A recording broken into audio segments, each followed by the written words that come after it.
Tonight, we turn our gaze to the southern tip of the African continent to examine the construction and the ultimate, spectacular collapse of one of the most meticulously engineered systems of human oppression in modern history.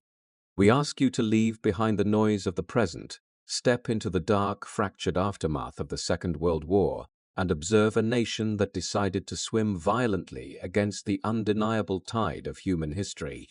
While the rest of the international community was exhaustedly drafting declarations of universal human rights and watching the massive centuries-old colonial empires slowly begin to fracture, a different, terrifying political experiment was quietly taking root in South Africa. In the pivotal year of 1948, a conservative, fiercely nationalistic political faction known as the National Party shocked the established order by securing a narrow victory in a contested, whites-only national election. The men who took control of the state apparatus were not wild-eyed anarchists or disorganized militias. They were serious, educated Afrikaner nationalists who viewed their survival on the continent as a sacred, divine right. They looked at the massive, overwhelming demographic reality of South Africa, a nation where the white population was vastly mathematically outnumbered by the black indigenous majority, and they felt a profound, suffocating sense of existential dread. They genuinely believed that if they allowed even the slightest degree of political integration or social equality, their distinct cultural identity, their language, and their massive economic privileges would be permanently swallowed by the massive demographic tide. To prevent this perceived apocalypse, the National Party did not simply rely on the old casual prejudices of the colonial era. They decided to institutionalize their fear, transforming raw racial anxiety into a cold, efficient, and bureaucratic science. They introduced a sprawling, comprehensive ideological framework that they called apartheid, an Afrikaans word that simply and brutally translates to the state of being apart. Apartheid was not merely a set of discriminatory policies. It was a massive, complex, and rigid architectural blueprint designed to permanently, legally separate every single human being in the country by the exact shade of their skin. The government immediately began to weaponize the legal system, passing the Population Registration Act, an invasive bureaucratic nightmare that officially, legally categorized every single citizen into 4 unbending racial groups. Families were violently torn apart by the cold calculations of bureaucratic clerks who used humiliating tests to determine a person's exact racial classification, instantly destroying marriages, friendships, and entire communities. Once the population was mathematically categorized, the state deployed the Group Areas Act, a devastating piece of spatial engineering that allowed the government to physically, violently rewrite the entire geographic map of the nation. The regime systematically uprooted millions of black, colored, and Indian citizens from their ancestral homes, their vibrant neighborhoods, and their established businesses, forcing them into policed, impoverished townships on the dusty, forgotten outskirts of the major cities. These townships were deliberately designed to be nothing more than massive controlled labor pools, providing cheap regulated workers for the gleaming white-owned gold mines, massive industrial factories, and sprawling agricultural estates. The state deliberately stripped the black majority of any meaningful political representation, abolishing their right to vote and officially classifying them as citizens of distant, barren, artificial territories known as Bantustans.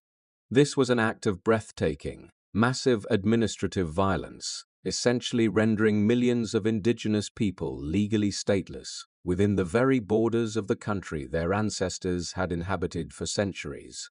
To ensure compliance, the state instituted the terrifying pass laws, requiring every single black citizen to carry a stamped internal passport at all times, stripping them of the fundamental human right to move freely. If a black worker was caught in a white area after dark without the proper bureaucratic stamp, they were immediately arrested, violently interrogated, and thrown directly into a massive industrialized prison system. The psychological toll of this unyielding separation was immeasurable, a daily degrading assault on the fundamental dignity of the human spirit, designed to instill a permanent, internalized sense of racial inferiority. It was a suffocating, paranoid ecosystem of control, supported by a massive armed police force and a compromised judicial system that fundamentally viewed the majority of its own population as a hostile, occupying force.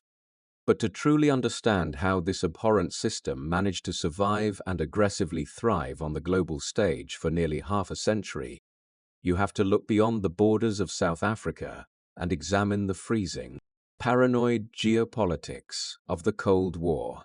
As the massive ideological standoff between the United States and the Soviet Union paralyzed the globe, the cynical architects of apartheid realized they had been handed the ultimate convenient geopolitical shield.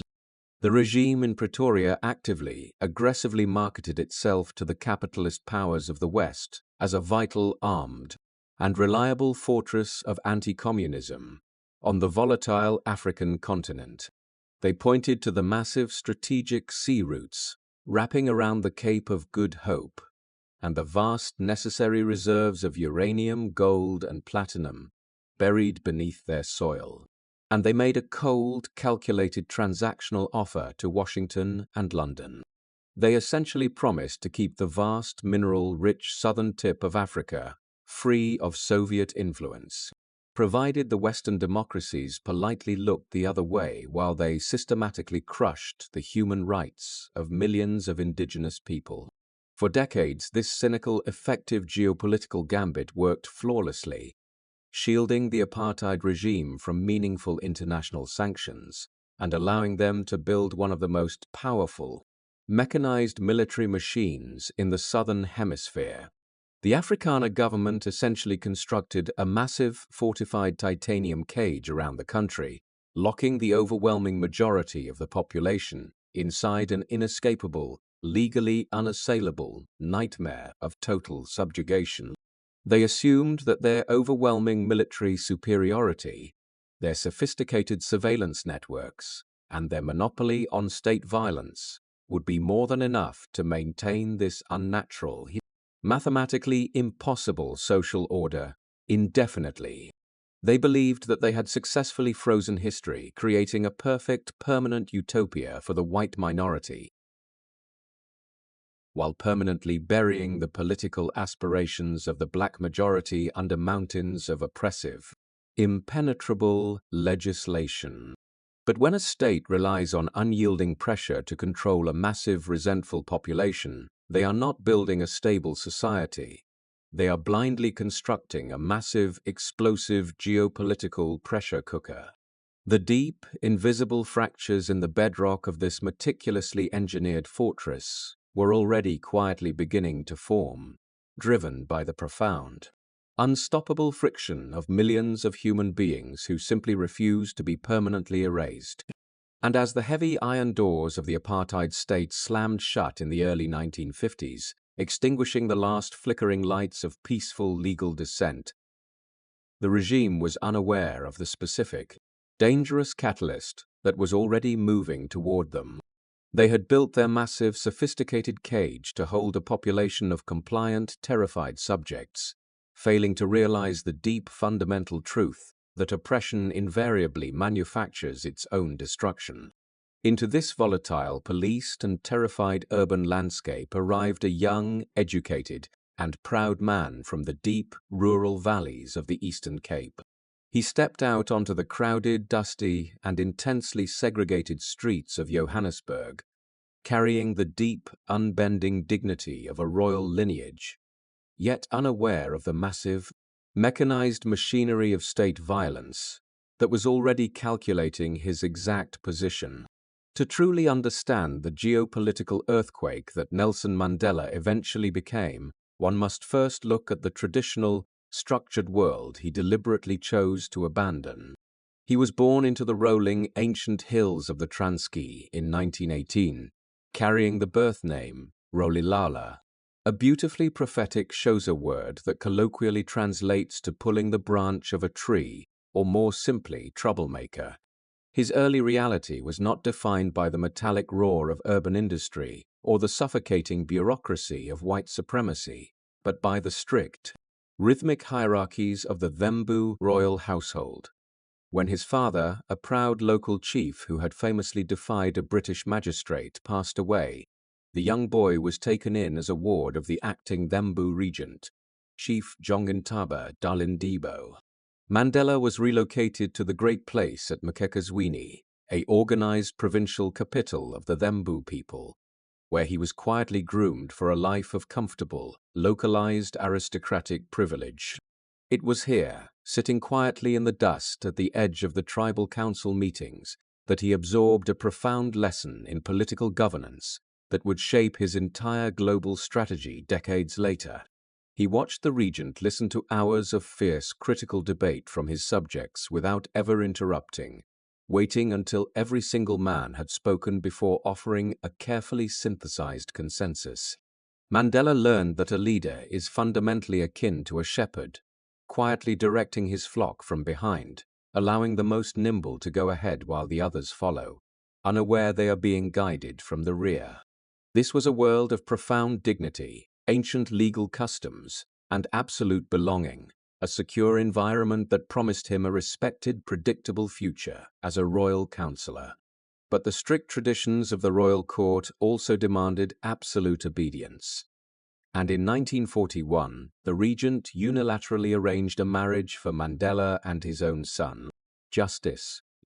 Faced with the terrifying prospect of a predetermined life, bound to a woman he did not choose and a comfortable destiny he had not earned, Mandela made the very first radical, disruptive decision of his life. He and Justice quietly stole two of the regent's prized cattle, sold them to fund their illegal escape, and boarded a train headed straight into the chaotic, industrialized heart of the South African economy. When Mandela stepped off the train in Johannesburg, the jarring, violent contrast between the quiet dignity of the Transkei and the brutal reality of the mining capital was absolute. Johannesburg was a sprawling, rapidly expanding metropolis built on the massive gold reserves buried deep beneath its crust.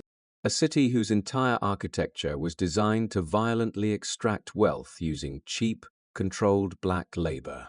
He moved into Alexandra, an impoverished, congested township on the northern outskirts of the city, where the roads were unpaved, there was no electricity, and the air was permanently choked with the thick, dark smoke of coal fires. It was in this chaotic, suffocating environment that the young, educated royal was suddenly reduced to an interchangeable, easily disposable unit of economic labor.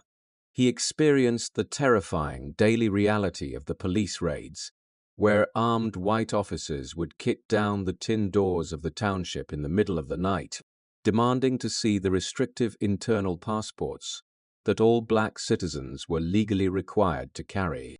The ingrained sense of royal dignity he had carried from the Transkei was subjected to the relentless, systematic friction of a society specifically engineered to humiliate him. But the sprawling townships of Johannesburg were not just zones of absolute economic exploitation. They were also massive pressurized crucibles of fierce political intellectualism.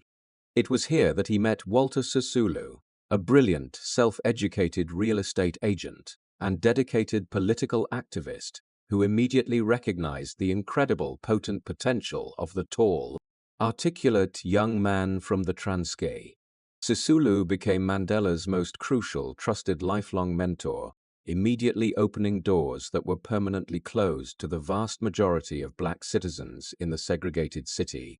Sisulu arranged for Mandela to secure a coveted position as an articled clerk at Wicken, Sidelsky and Eidelman, one of the few white law firms in Johannesburg that possessed the moral courage to hire black legal staff. Lazar Sidelsky, a pragmatic Jewish lawyer who possessed a profound, empathetic understanding of historical marginalization, took a significant professional risk by employing Mandela and actively encouraging his legal education. Inside the quiet, structured walls of the law firm, Mandela shared a small office with a white clerk named Nat Bregman, who shared his daily sandwiches with him, offering Mandela his first genuine, equal friendship with a white man. But he also shared that office with Gore Radaby, a fierce, articulate member of the African National Congress and the Communist Party, who constantly, aggressively challenged Mandela's conservative, legalistic worldview. During this period, Mandela desperately clung to the belief that the law was a sacred, fundamentally objective mechanism. Assuming that if he simply earned his degree and wore a beautifully tailored suit, the system would eventually recognize his basic human dignity. He spent his days studying complex, nuanced statutes at the University of the Witwatersrand, the only black student in his entire law faculty, attempting to master the precise language of the ruling class. However, the daily, visceral reality of practicing law in a segregated society quickly began to shatter his polite, academic illusions regarding the nature of justice. He observed that even as an educated legal professional, he was explicitly forbidden from using the front entrance of the courthouse, forced to use separate, poorly maintained bathrooms, and required to stand before magistrates who addressed him with absolute, unconcealed racial contempt. He realized, through the cold, undeniable mechanics of his daily work, that the South African legal system was not broken, nor was it suffering from a temporary failure of objective justice. The law was functioning flawlessly, meticulously designed by intelligent, cynical men to act as the primary, most devastating weapon of absolute racial subjugation. This slow, painful psychological awakening coincided with a massive, frustrating generational fracture within the African National Congress itself. The ANC had been founded in 1912 by a group of educated, respectable black elites who believed that they could slowly dismantle colonial oppression through polite, articulate petitions to the British Crown. For over 30 years, this old guard had diligently written respectful letters, sent polite deputations to London, and avoided mass civil disobedience, desperately hoping that the white government would eventually be moved by their impeccable manners and their flawless English. By the early 1940s, the complete, undeniable failure of this polite strategy was overwhelmingly apparent, as the state had only responded to their polite letters by passing increasingly brutal, restrictive segregation laws. Mandela, alongside Walter Sisulu, Oliver Tambo, and a brilliant, explosive young philosopher named Anton Lembede, began to quietly, intensely gather in the small, crowded houses of Orlando Township to debate the absolute necessity of a new political paradigm. Anton Lembede, who would tragically die at the age of just 33, was the fierce, intellectual architect of this new movement, fiercely arguing that polite petitions were the tools of the mentally colonized. Lembede possessed a razor-sharp, uncompromising intellect, relentlessly preaching the doctrine of African nationalism and demanding that the black majority abandon the illusion that the white minority would ever willingly share power. In 1944, these young, educated radicals officially formed the African National Congress Youth League, issuing a fiercely written manifesto that rejected the cautious, compromised subservience of their elders. They explicitly argued that freedom could not be politely requested in the quiet corridors of power, but had to be actively, forcefully seized in the dusty streets, the massive factories, and the deep, exploited gold mines. The theoretical debates of the Youth League were rapidly, violently validated by the stark historical reality of the 1946 African Mineworkers Union strike. In August of that year, roughly 70,000 exploited, overworked black miners put down their tools, paralyzing the massive, lucrative gold industry that sustained the South African economy. The white government, operating under the pragmatic leadership of Prime Minister Jan Smuts, did not respond with polite negotiations or legal arbitration. They deployed armed police units directly into the mining compounds, using sheer, overwhelming brute force to brutally crush the strike, violently beating the workers back into the massive underground shafts and leaving several dead. Mandela physically visited the mining compounds during the aftermath of the strike, witnessing the bruised, traumatized bodies of the workers and the stark, unmasked violence of the state apparatus. This event operated as a massive, clarifying psychological turning point, proving beyond any shadow of a doubt that the state viewed black labor strictly as an industrial resource, devoid of basic human rights. He realized that a government willing to brutally murder its own economic workforce to maintain its profit margins would never, under any circumstances, be persuaded by a well-written legal petition. The polite, cautious articled clerk was systematically dying, replaced by a disciplined, pragmatic political organizer who understood that the impending conflict was a matter of absolute survival. This creeping, terrifying realization was permanently sealed by the catastrophic outcome of the 1948 national elections. As we discussed previously, the shocking victory of the National Party did not just signal a change in administrative policy, it signaled the complete, bureaucratic weaponization of white supremacy under the banner of apartheid. When the conservative, paranoid Afrikaner nationalists took control of the parliament, the absolute last remaining theoretical avenues for legal, peaceful reform were instantly, permanently slammed shut. The new government aggressively passed the Suppression of Communism Act, a cynical, weaponized piece of legislation that essentially defined communism as any act intended to bring about any political, industrial, social, or economic change through unlawful acts or omissions. This remarkably broad, terrifying legal definition allowed the state to arrest anyone who actively opposed the apartheid regime, regardless of their actual economic or political philosophy. Faced with a state that was rapidly, aggressively militarizing its legal codes, the radical members of the Youth League executed a brilliant, coordinated internal political coup at the 1949 ANC National Conference. They successfully ousted the cautious, conservative president of the ANC, Dr. A.B. Schumer, who had fiercely opposed mass protests, and replaced him with a leadership explicitly sympathetic to their radical vision. More importantly, they forced the entire organization to officially, unequivocally adopt their program of action. A sweeping, aggressive strategic blueprint that changed the fundamental DNA of the liberation struggle. The program of action explicitly called for the immediate deployment of boycotts, massive national strikes, and widespread, coordinated campaigns of civil disobedience to paralyze the economic machinery of the apartheid state. Nelson Mandela was elected to the national executive of the ANC, officially stepping out of the shadowed, theoretical debates of the townships and directly onto the visible, dangerous front line of national politics. He had shed the quiet, predetermined destiny of a rural Thembu councillor, abandoning the comfortable, structured illusion of safety. He had witnessed the brutal, unapologetic machinery of the courts. He had seen the broken bodies of the striking miners, and he had read the cold, terrifying legislative texts of the new apartheid government. The educated, proud royal son had successfully radicalized himself through the cold, undeniable observation of his own oppressed reality.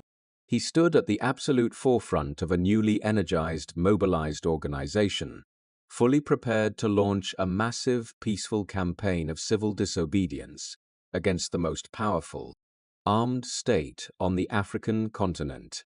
But as he organized the protests and prepared to face the heavy batons of the South African police, he still fundamentally operated under the held belief that a non-violent, disciplined movement could eventually break the moral conscience of the oppressor.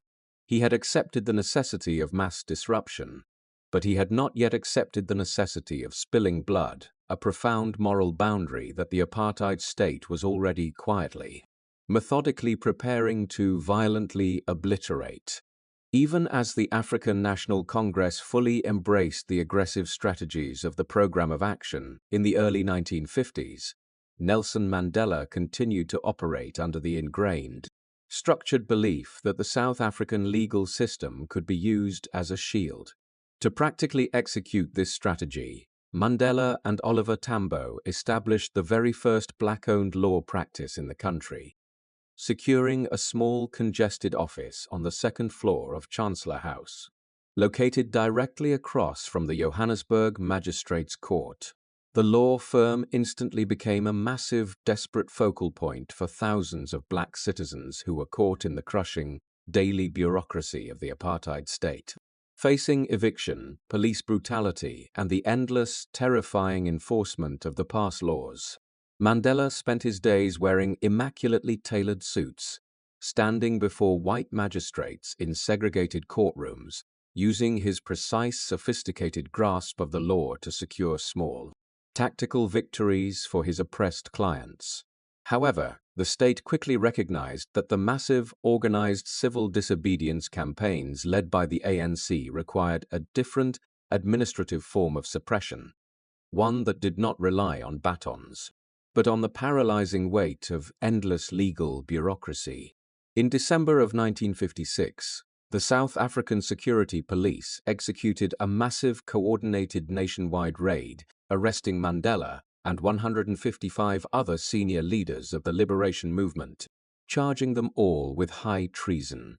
The resulting treason trial was a cynical, calculated strategy of political attrition, designed not necessarily to secure convictions, but to physically confine the entire intellectual leadership of the resistance inside a courtroom for 5 grueling years, draining their financial resources and paralyzing their ability to organize.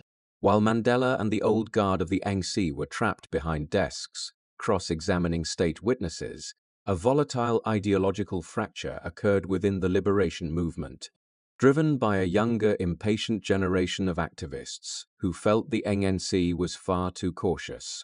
In 1959, a brilliant, fiercely intellectual leader named Robert Sobukwe officially broke away from the ANC, forming the Pan-Africanist Congress, an organization that explicitly rejected multiracial alliances and demanded immediate confrontational mass action against the white regime. The intense competitive political rivalry between the ANC and the newly formed PAC rapidly accelerated the timeline of resistance, culminating in the PAC calling for a massive, nationwide protest against the hated pass laws to be held on March 21, 1960.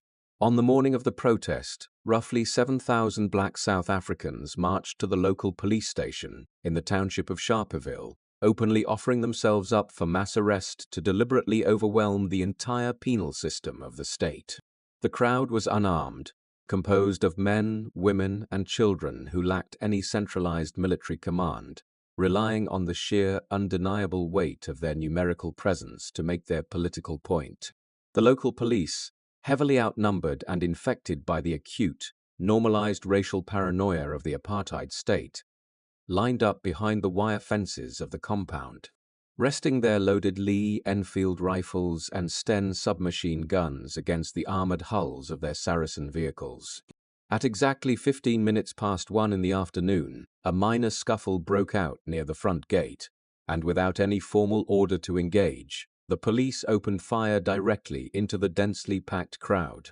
The sustained volley lasted for approximately 40 seconds, a concentrated burst of state violence that fired over 700 rounds of live ammunition into a crowd that immediately turned and attempted to violently flee the enclosed space. When the gun smoke finally cleared over the dusty streets of the township, 69 people lay dead and more than 180 were severely wounded, with the official medical autopsies later revealing that the vast majority of the victims had been shot squarely in the back. The Sharpeville Massacre was not merely a tragic abuse of police power. It was a massive, visible geopolitical earthquake that shattered the illusion of peaceful coexistence and drew the horrified gaze of the international community directly onto the policies of Pretoria. The apartheid government, facing massive, chaotic riots across the country, and a sudden, terrifying plunge in foreign investment did not respond with political concessions, but with the cold, calculated implementation of martial law. The regime officially declared a state of emergency, suspended all basic civil liberties, mobilized the Armed National Defense Force, and passed the Unlawful Organizations Act, legally banning both the African National Congress and the Pan-Africanist Congress from operating anywhere within the borders of South Africa. For Nelson Mandela, who had just been acquitted in the treason trial after the state failed to prove its flawed case, the banning of the ANC represented the final termination of his foundational belief in non-violent resistance. He realized, using the cold, objective logic of a seasoned attorney, that non-violence is not an inflexible moral principle, but a tactical strategy that relies on the adversary possessing a baseline level of institutional conscience. You simply cannot peacefully petition a state that responds to organized pamphlets with submachine guns, and you cannot legally challenge a government that simply rewrites the constitution to legally ban your entire political existence. Operating underground to avoid the massive dragnet of the security police, Mandela called for a classified tense meeting of the ANC National Executive Committee to explicitly propose the formation of an armed, compartmentalized military wing. The proposal met fierce, principled resistance from several senior leaders, most notably from Chief Albert Luthuli, the president of the ANC and a devout Christian who had just been awarded the Nobel Peace Prize for his lifelong commitment to nonviolence. Mandela engaged in a rigorous, respectful debate with Luthuli, carefully outlining that if the organization did not officially channel the massive boiling rage of the youth into a disciplined military structure, the country would inevitably descend into a chaotic, unmanageable racial civil war. He presented a methodical, analytical military paper, explicitly categorizing violent resistance into 4 distinct strategic tiers, which were sabotage, guerrilla warfare, terrorism, and open revolution. He argued that the organization must begin strictly with sabotage, specifically targeting the industrialized infrastructure of the state, such as power stations, railway lines, and pass law offices, acting under the direct, controlled command of a new entity named Umkhonto Sizwe, or the Spear of the Nation. The strategic brilliance of sabotage was twofold. It actively undermined the confidence of foreign investors by violently disrupting the economic stability of the state, while explicitly forbidding the deliberate taking of human life, thereby preserving the fragile possibility of future racial reconciliation. Chief Luthuli and the Executive Committee, recognizing the sheer, undeniable historical necessity of the moment, quietly granted Mandela the authorization to form the High Command of MK, officially transitioning the ANC from a civil rights movement into a classified insurgent army. On the symbolic date of December 16, 1961, exactly coinciding with the Afrikaner holiday known as the Day of the Vow, MK announced its existence to the world through a series of synchronized, destructive bombings against government infrastructure in Johannesburg, Port Elizabeth, and Durban.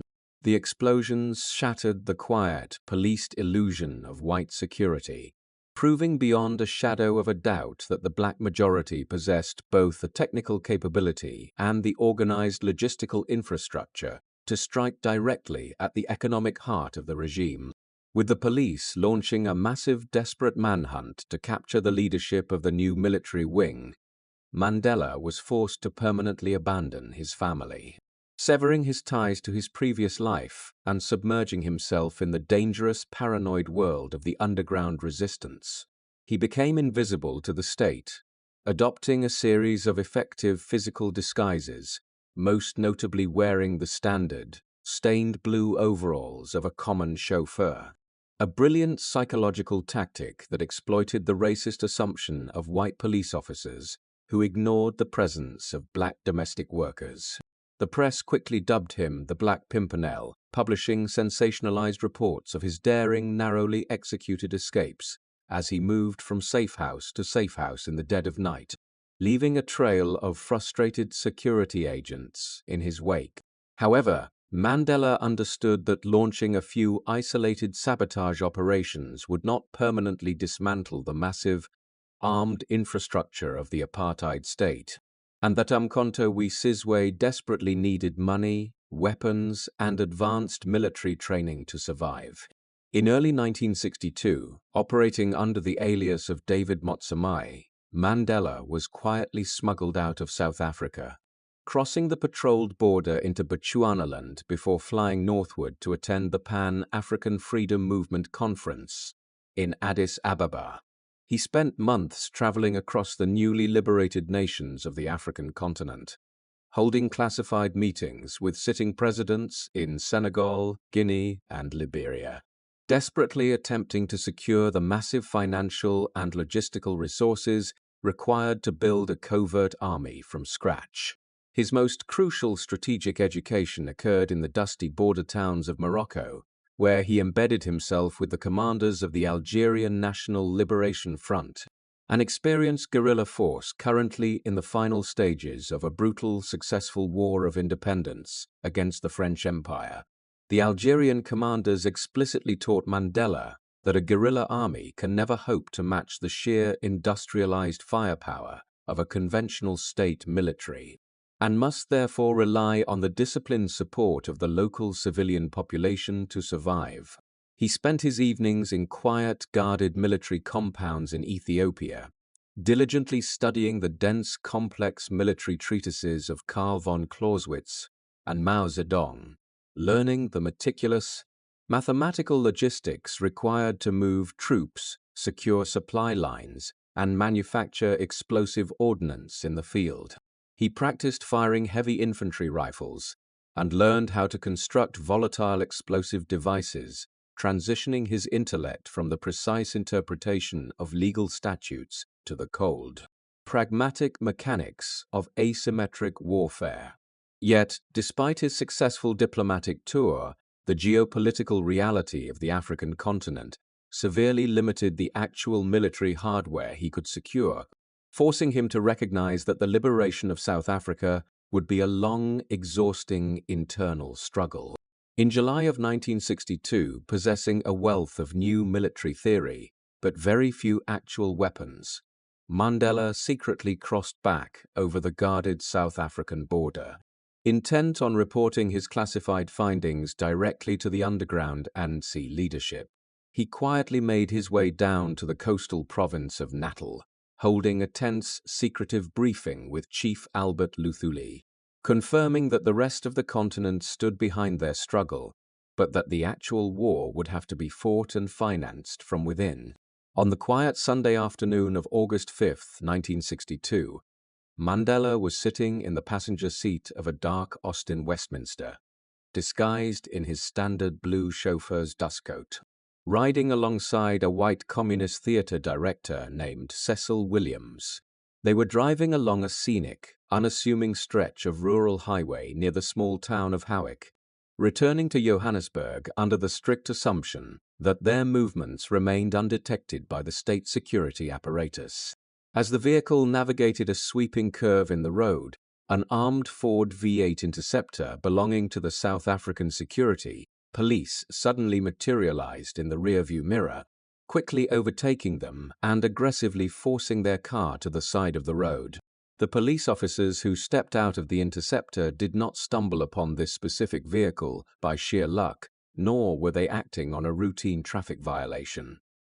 They were acting on precise, actionable intelligence provided directly by the Central Intelligence Agency of the United States.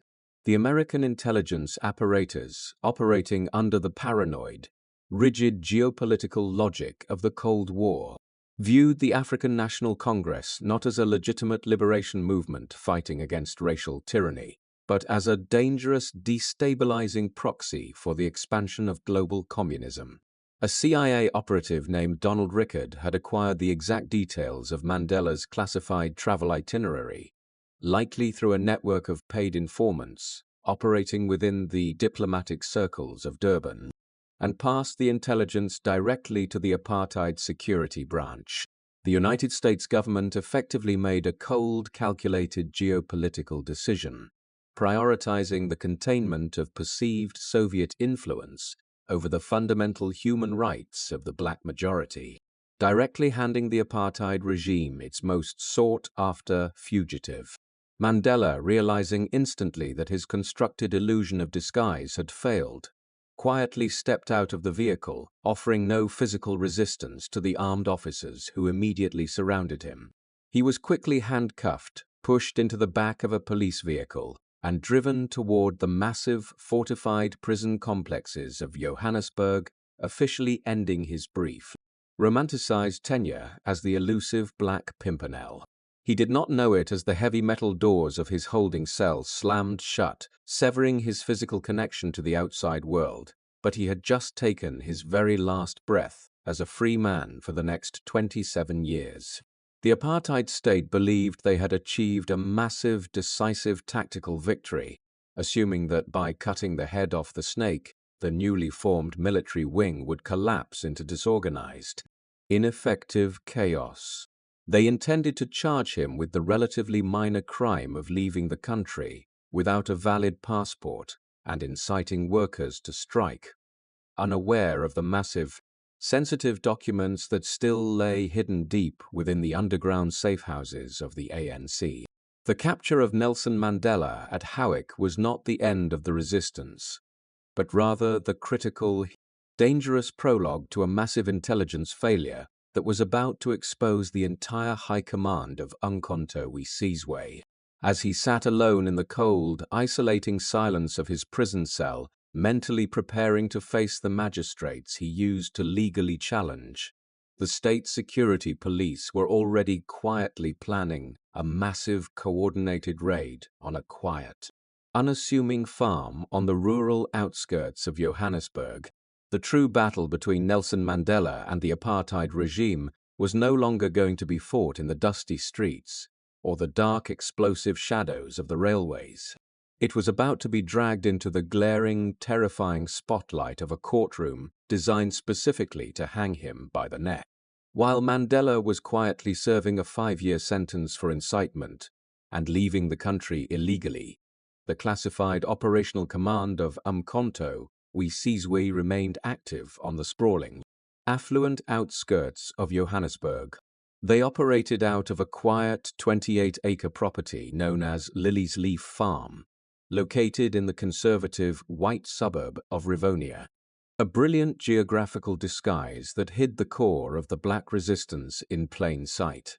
The property was legally purchased using South African Communist Party funds and registered under the name of Arthur Goldreich, a white, respected architect and designer who lived in the main house with his family, projecting the flawless illusion of upper-class white domesticity. Hidden out of view in the thatched-out buildings, the most wanted political fugitives in the country, including Walter Sisulu, Govan Mbeki, worked tirelessly to construct the complex logistical framework required to launch a national guerrilla war. However, the sheer, undeniable success of their geographical deception had slowly bred a fatal sense of operational complacency, leading the High Command to violate fundamental principles of clandestine security. They held massive, well-attended meetings in the same location over several months, failing to recognize that the constant arrival of various black men, acting as groundskeepers and farmhands, was slowly drawing the quiet, dangerous suspicion of their white neighbors. On the brisk, overcast afternoon of July 11, 1963, the South African Security Police finally executed a massive, synchronized tactical strike against the property, bypassing the locked front gates. They utilized an unremarkable, unmarked dry cleaning van to quietly drive directly up the long dirt driveway, allowing dozens of armed detectives and trained police dogs to suddenly pour out and surround the thatched outbuildings. The element of surprise was total, paralyzing the High Command before they could destroy their sensitive, incriminating documentation, catching men like Walter Sisulu and Govan Mbeki unaware. But the true devastating catastrophe of the Rivonia raid was not the physical capture of the leadership. It was the specific, classified paperwork the police discovered sitting openly on a table and buried in a nearby coal bunker. The detectives seized a detailed 6-page military blueprint titled Operation Mayabai, which explicitly, systematically outlined the logistical requirements for a massive, coordinated national uprising fueled by foreign military intervention and widespread guerrilla warfare. The document contained precise intelligence regarding the exact deployment of thousands of trained insurgents, the specific targets for explosive sabotage, and the detailed mathematical estimates for required ammunition, shattering the ANC's carefully constructed narrative that they were merely engaging in isolated acts of protest. For the apartheid state, the discovery of Operation Mayabai was not merely a tactical victory. It was the ultimate, legally unassailable justification for the annihilation of the liberation movement. Nelson Mandela, physically isolated from the raid, was suddenly pulled from his cell in Pretoria local prison, driven under heavy armed guard to the Palace of Justice in Pretoria, and formally added as the primary accused in what would instantly become the most famous legal proceeding in South African history. The state charged Mandela, Sisulu, and 8 other senior leaders with massive coordinated counts of sabotage and a complex conspiracy to violently overthrow the government by revolution, offenses that carried mandatory consideration of the death penalty. The prosecution was led by Dr. Percy Utah, an ambitious, theatrical deputy attorney general who viewed the trial not merely as a legal proceeding, but as a massive, public crusade to definitively prove that the ANC was nothing more than a violent, communist-directed terrorist syndicate. Utah built a massive documented case, utilizing thousands of seized documents, intercepted letters, and the damaging testimony of Bruno Mantolo, a compromised former MK saboteur who had turned state's evidence to save his own life.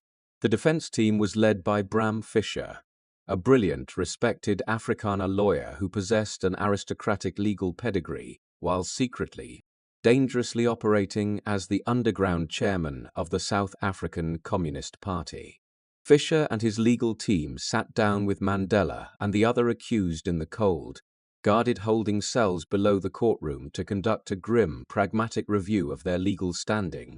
Using cold, objective legal logic, they quickly concluded that the state's documentary evidence, particularly the handwritten notes in Mandela's own recognizable handwriting, was overwhelming and legally irrefutable. If they attempted to mount a traditional legal defense, relying on complex technicalities, minor procedural errors, and the aggressive cross-examination of state witnesses, they would inevitably fail, allowing the state to quietly hang them as common criminals. Faced with certainty of conviction and the heavy, undeniable shadow of the gallows, Mandela and his co-accused made a radical, dangerous strategic calculation that inverted the traditional dynamic of a criminal trial. They decided to stop fighting the legal technicalities of the specific charges and instead weaponize the massive global media presence in the courtroom to put the apartheid state itself on trial. They would proudly, openly admit to the formation of Umkhonto Sizwe and the coordinated campaign of sabotage, stripping the state of its ability to dramatize the evidence, while explicitly denying that Operation Mayabai had been formally adopted as a finalized military plan. Most importantly, Mandela made the risky, calculated decision to refuse to take the witness stand in his own defense, choosing instead to deliver a continuous, uninterrupted statement directly from the dock. Under South African legal procedure, a statement from the dock carries significantly less legal weight than sworn testimony, because the accused cannot be cross-examined by the prosecution. But Mandela recognized that avoiding Percy Utah's aggressive, theatrical questioning was essential to maintaining the political dignity of his message. On April 20, 1964, the segregated public gallery of the Palace of Justice was packed to capacity, filled with foreign diplomats, international journalists, and terrified, monitored supporters of the liberation movement. When the presiding judge Quartus de Wet, a conservative, strictly pragmatic Afrikaner jurist, granted Mandela permission to speak, the courtroom fell into a heavy, profound silence. Mandela stood up, wearing a simple conservative suit, adjusted his reading glasses, and began to carefully, methodically read from a massive, detailed manuscript that he had meticulously drafted over several months in his prison cell.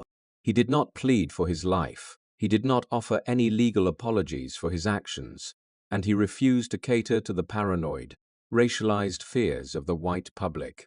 For over 3 hours, he delivered an intellectual, comprehensive historical autopsy of the South African state, carefully explaining the exact, documented economic and political conditions that had forced the black majority to finally abandon the path of nonviolence.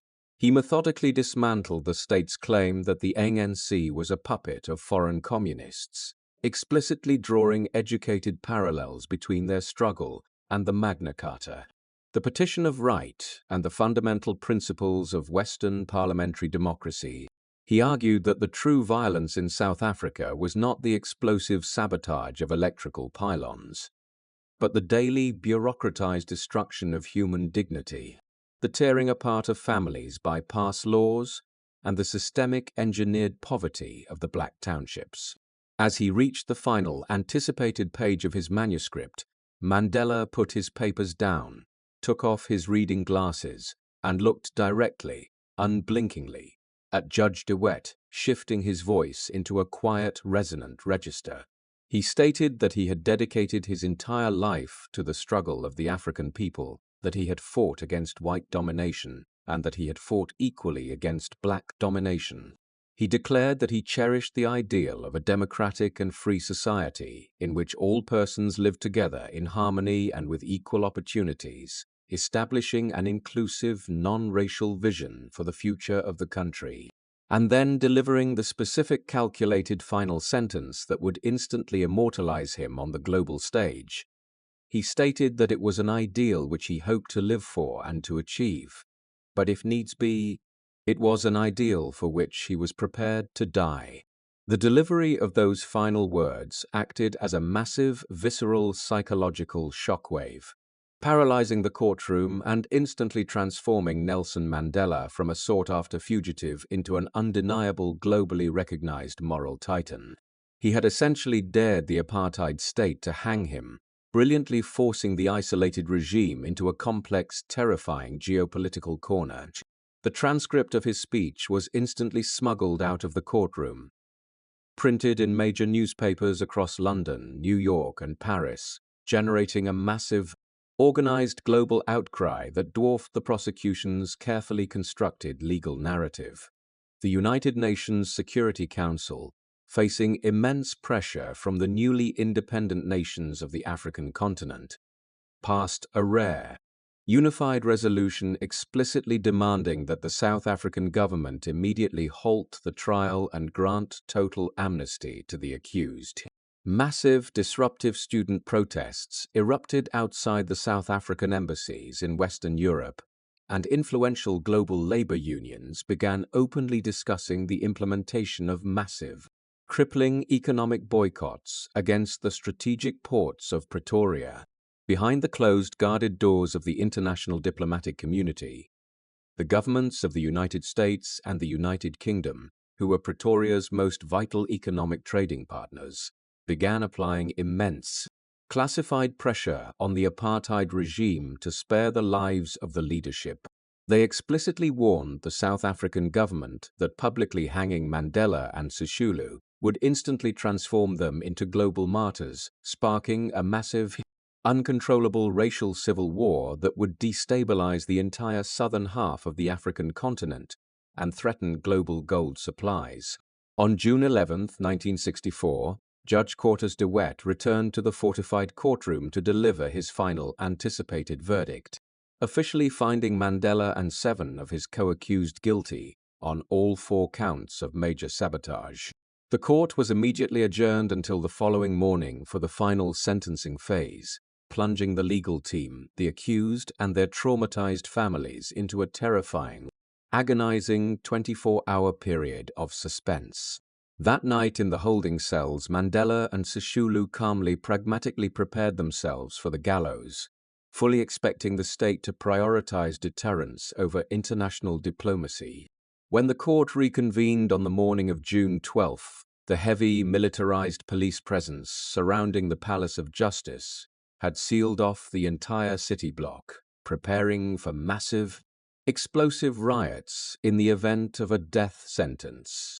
Judge DeWitt, speaking quickly and in a clipped, monotone voice, delivered a remarkably brief, pragmatic sentencing statement that bypassed the massive, theatrical ideological arguments presented by Percy Utah.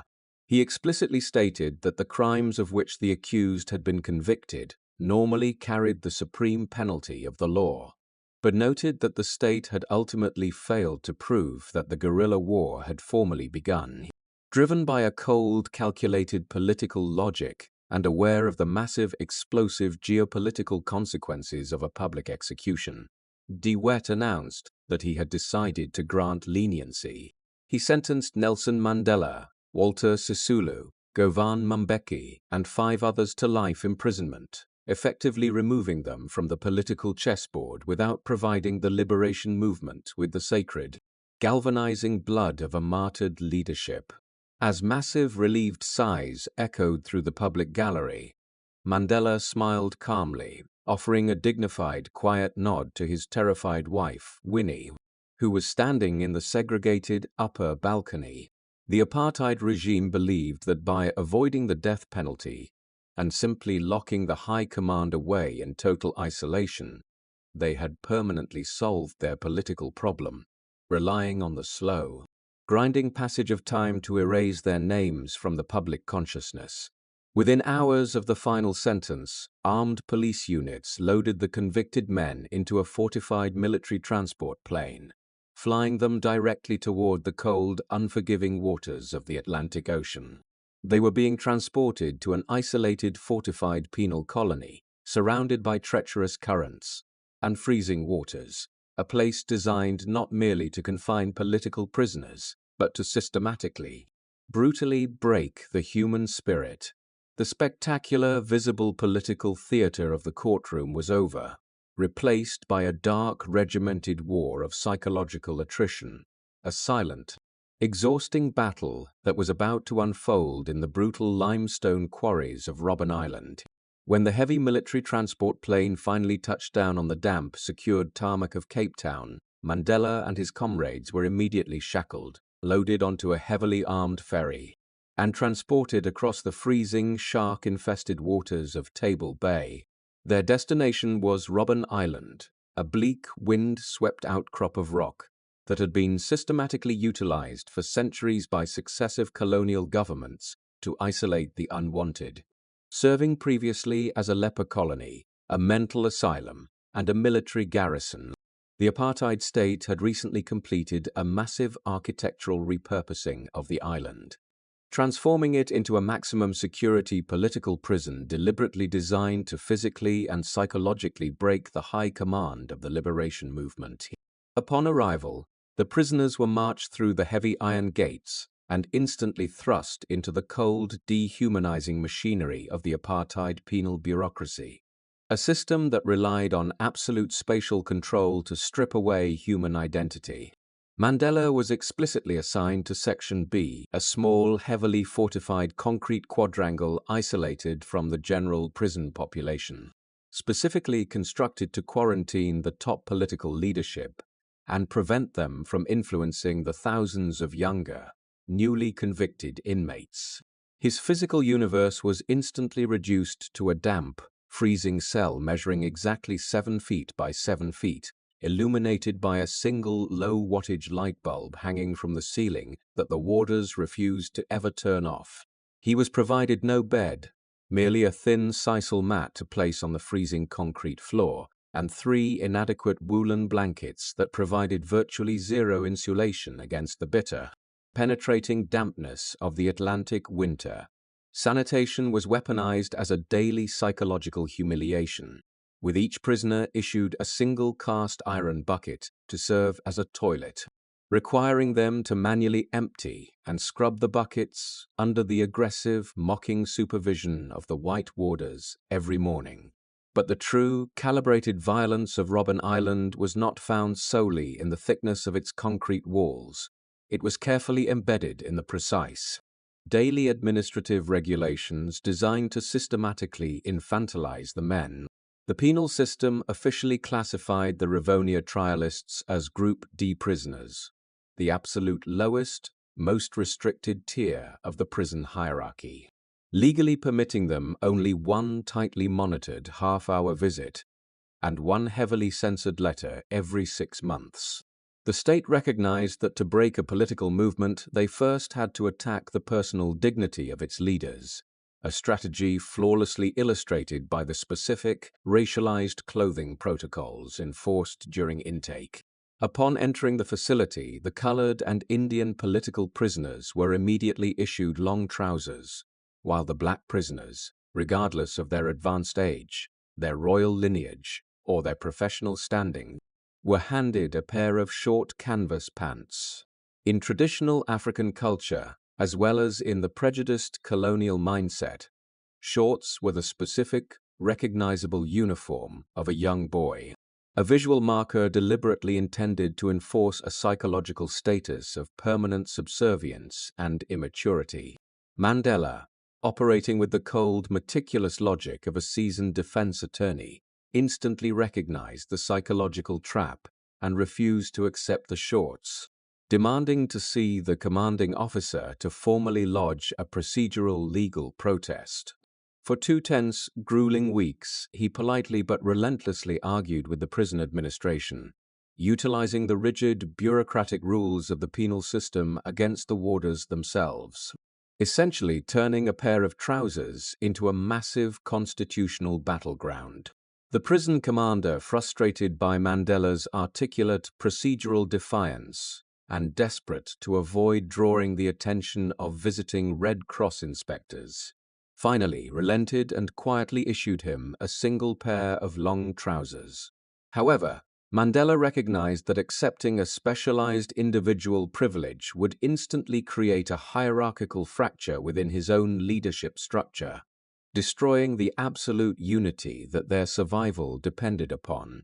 He simply folded the trousers, handed them directly back to the prison commander, and explicitly stated that he would only wear them when every single black prisoner in his section was granted the exact same right.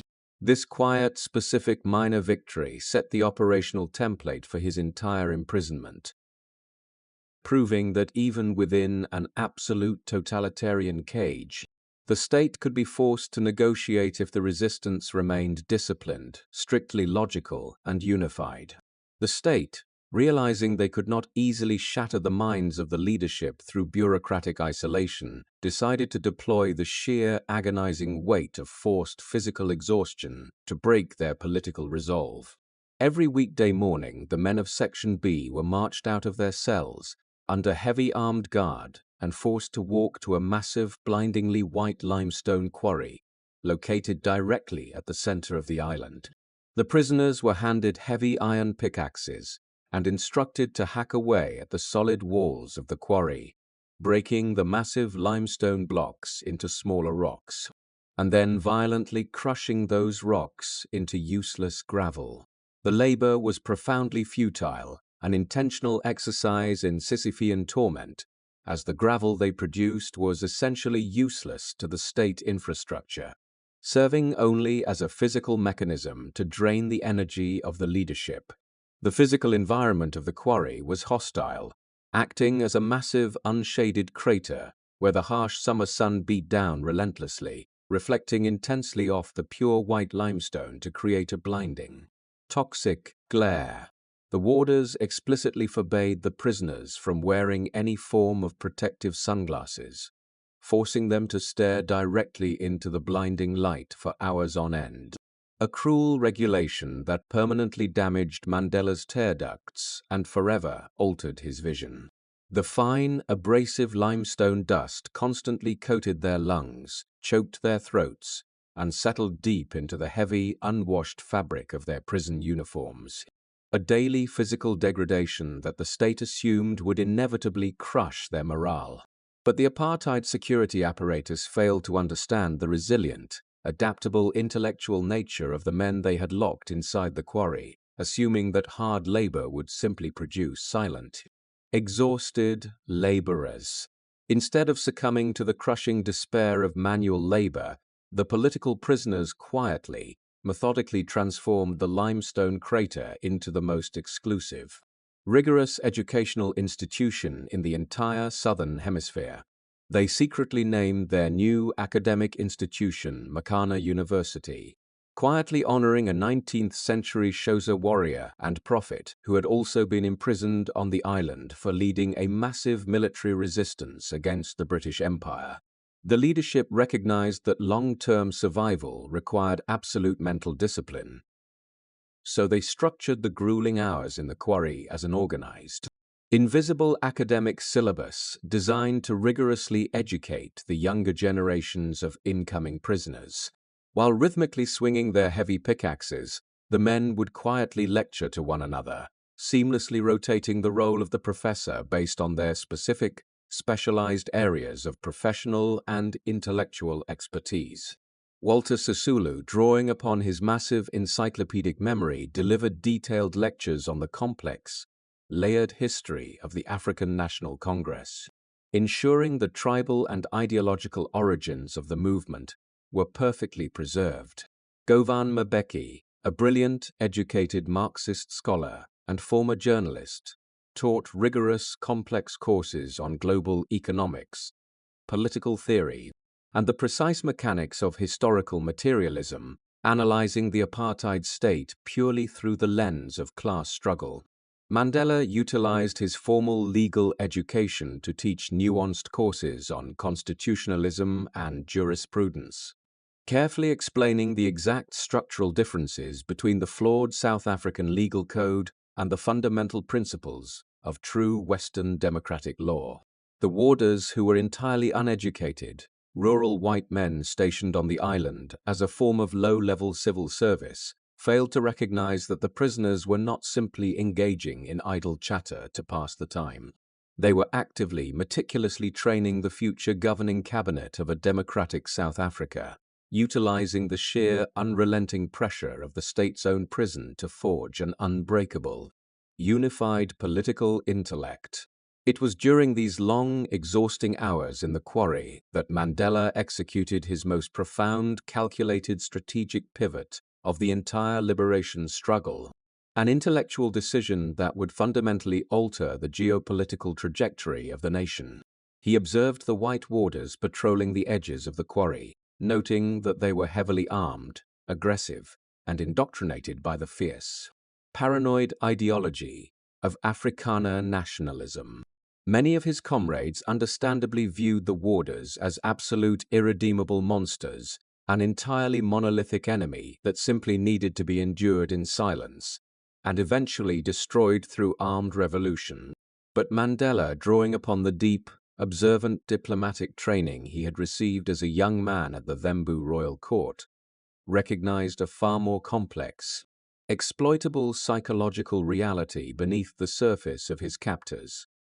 He realized that the warders were actually insecure, marginalized working-class men who were terrified of the black majority, utilizing their state-sanctioned cruelty simply as a mask for their own profound cultural anxieties. He concluded that to ultimately defeat the apartheid state, he could not simply rely on the theoretical possibility of a future military victory. He had to actively, deliberately dismantle the deep, fortified psychological architecture of the oppressor from the inside out. He made the radical, controversial decision among his peers to actively study the Afrikaans language, immersing himself in the specific, complex dialect that the black majority largely viewed with absolute disgust as the explicit language of the oppressor. He formally requested Afrikaans textbooks from the prison library, studied the deep, romanticized poetry of the Afrikaner people, and meticulously analyzed the history of the Anglo-Boer War, reading about the traumatizing concentration camps the British had used against Afrikaner women and children. He deliberately mapped the historical suffering of the Afrikaner people directly onto the current suffering of the black majority, carefully learning how the Afrikaners had themselves been brutally oppressed by a massive imperial power in the early 20th century. He utilized this deep, specific historical knowledge to systematically disarm the aggressive, abusive warders who routinely attempted to terrorize the prisoners in the quarry and the cell blocks. When a newly assigned aggressive warder would approach Mandela, screaming racial slurs and attempting to assert absolute physical dominance, Mandela would not react with visible anger, nor would he cower in terrified submission. Instead, he would slowly stand up, look the man directly and calmly in the eye, and respond in flawless, educated Afrikaans, casually referencing the deep, traumatic history of the Afrikaner struggle against British imperialism and praising the military brilliance of Afrikaner generals. The psychological impact of this calculated linguistic maneuver was devastating to the conditioned, rigid mindset of the warders, creating a massive, paralyzing cognitive dissonance that shattered their entire worldview. The warder expected to encounter a mindless, dangerous communist terrorist who barely spoke English, but instead he found a dignified, educated royal who understood his native tongue, respected his historical trauma, and calmly recognized his fundamental humanity. This was not a naive exercise in moral forgiveness or religious piety. It was a sophisticated, aggressive form of psychological warfare, explicitly designed to break the intellectual template of white supremacy, one warder at a time. By actively recognizing the deep, underlying historical insecurities of the Afrikaner people, Mandela slowly, meticulously began to convert his heavily armed jailers into conflicted, respectful allies who occasionally began to quietly smuggle newspapers and extra rations into his cell. Over the years, notoriously brutal warders were quietly transferred off the island by their own superiors, because the state security apparatus realized they had been psychologically compromised by the magnetic, logical empathy of their most famous prisoner. This deep, regimented intellectual environment also provided the crucial logistical cover for one of the most audacious, complex intelligence operations, conducted entirely within the heavily fortified walls of the prison. In 1974, the senior leadership of the ANC quietly approached Mandela and explicitly ordered him to begin writing his complete, detailed political autobiography, recognizing that his personal narrative was a massive, weaponized geopolitical asset for the global anti-apartheid movement. Mandela agreed, but actually writing and preserving a massive, sensitive political manuscript inside a maximum security prison required a flawless, compartmentalized chain of operational security to prevent the state from confiscating and destroying the work. He worked exclusively in the deep, freezing hours of the night, utilizing his tiny ration supply of paper to draft the manuscript, explicitly hiding the completed pages deep within his folded blankets to avoid the random, aggressive daily cell searches. When a section of the manuscript was completed, he would quietly pass it to Walter Sisulu and Ahmed Kathrada during their breaks in the quarry, allowing them to carefully review the historical accuracy and offer detailed, constructive political edits based on their shared history. The finalized, edited pages were then quietly handed to Mac Maharaj, a brilliant, trusted comrade serving a 12-year sentence, who possessed a nearly photographic memory and an precise, microscopic handwriting style. Maharaj spent hundreds of grueling hours painstakingly transcribing Mandela's entire massive manuscript onto tiny, compressed sheets of thin paper, reducing the physical volume of a massive book to the size of a few small notebooks, writing nearly 500 words on a single miniature page. The original, dangerous handwritten pages were then carefully placed into watertight plastic containers and quietly buried deep in the small, tightly regulated garden that Mandela had successfully petitioned the prison commander to let him cultivate in the corner of the courtyard. Maharaj, who was scheduled to be officially released from the prison shortly after completing the transcription, successfully hid the miniaturized manuscript deep inside the hollowed-out cardboard covers of his heavily scrutinized study books, using glue to reseal the bindings perfectly. He quietly smuggled the foundational text of what would become the internationally best-selling autobiography, Long Walk to Freedom, past the absolute highest levels of apartheid security, ensuring that Mandela's intellectual voice reached the underground leadership in exile. When the prison warders eventually decided to unexpectedly excavate Mandela's garden to build a new security wall, they discovered the buried plastic containers, triggering a massive, furious security crackdown that temporarily stripped the leadership of their hard-won study privileges. But the state's aggressive retaliation was futile, because the words, the precise historical narrative, and the intellectual defiance of the prison leadership had already breached the heavily fortified walls of the island and crossed the ocean. The apartheid government had explicitly constructed Robben Island to operate as a massive, efficient political black hole, a place where the intellectual leadership of the black majority would simply fade away into absolute historical irrelevance. Instead, the deep, unyielding pressure of the limestone quarry had actively compressed the ANC leadership into an unbreakable, unified political diamond, stripping away their ideological differences and forging a singular, pragmatic vision for the future. Mandela had successfully utilized the dark, isolating years of the 1960s and 70s to master the precise psychological mechanics of his oppressor, turning his freezing cell into a strategic command center for a war that was rapidly shifting in his favor. And while the men of Section B quietly debated constitutional law and Afrikaner history, in the blinding white glare of the quarry, the massive, pressurized geopolitical cage surrounding them on the mainland was quietly beginning to structurally fail. A new, furious, and fearless generation of black youth was rapidly rising up in the massive, heavily congested townships of the mainland, possessing no memory of the polite political petitions of the past and rejecting the fear that had defined their parents' generation. The slow, grinding wheels of international finance were quietly beginning to pivot away from Pretoria, and the heavily armed fortress of the apartheid state was about to be dragged into a chaotic, unmanageable decade of absolute fire.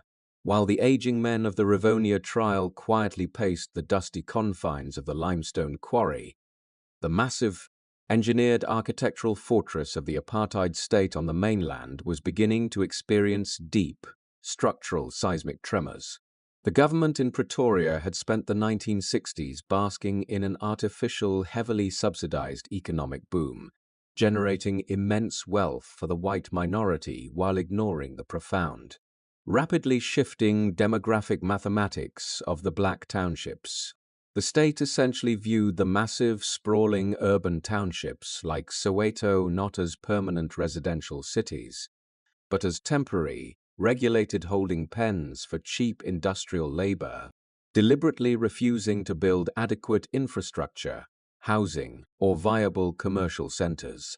To maintain this unequal economic hierarchy, the architect of apartheid education, Hendrik Verwoerd, had previously designed the Bantu Education Act, a cynical, explicitly weaponized curriculum deliberately intended to train black children strictly for menial, unskilled manual labor.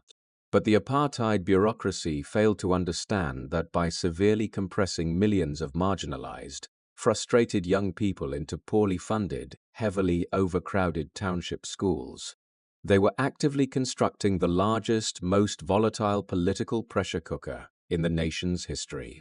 This massive pressurized anger found its specific explosive catalyst in a seemingly minor administrative directive issued by the Department of Bantu Education in 1974, commonly known as the Afrikaans Medium Decree. The decree formally mandated that all black schools must begin teaching half of their subjects, including complex disciplines like mathematics and social studies, strictly in the Afrikaans language, for the black students, Afrikaans was not merely a difficult second language, it was the specific hated language of the police officers who raided their homes, the magistrates who imprisoned their parents, and the architects of their daily oppression.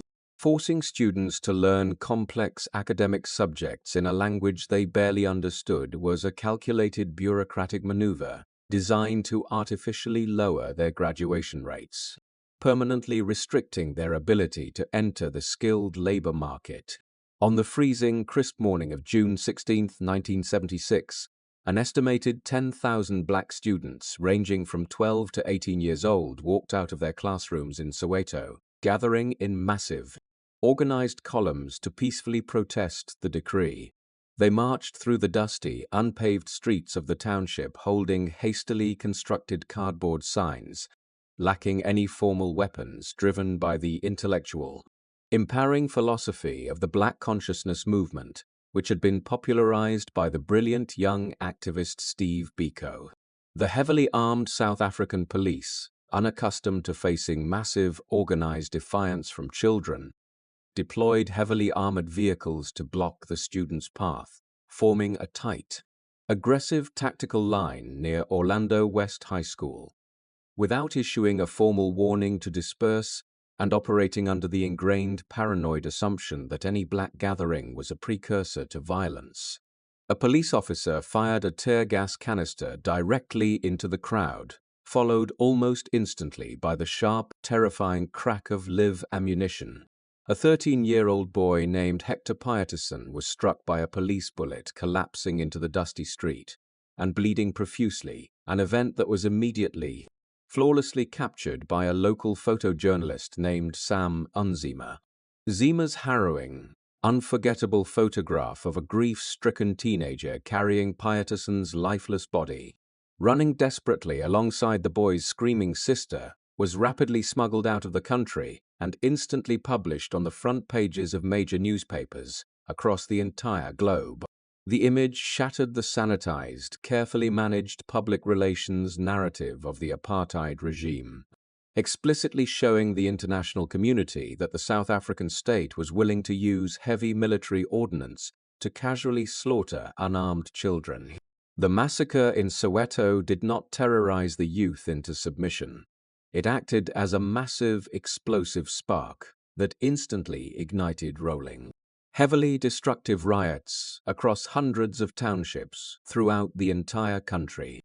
The deep, respectful political caution that had defined the generation of Nelson Mandela and Walter Sisulu was permanently eradicated from the minds of the township youth, replaced by a fierce, heavily militarized desire for absolute retribution.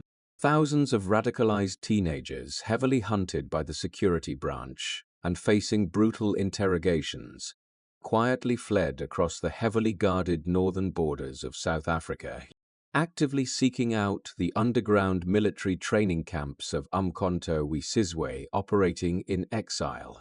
This massive, unprecedented influx of motivated, angry young recruits revitalized the exiled armed wing of the African National Congress, providing the exact, necessary infantry required to drastically escalate the guerrilla war.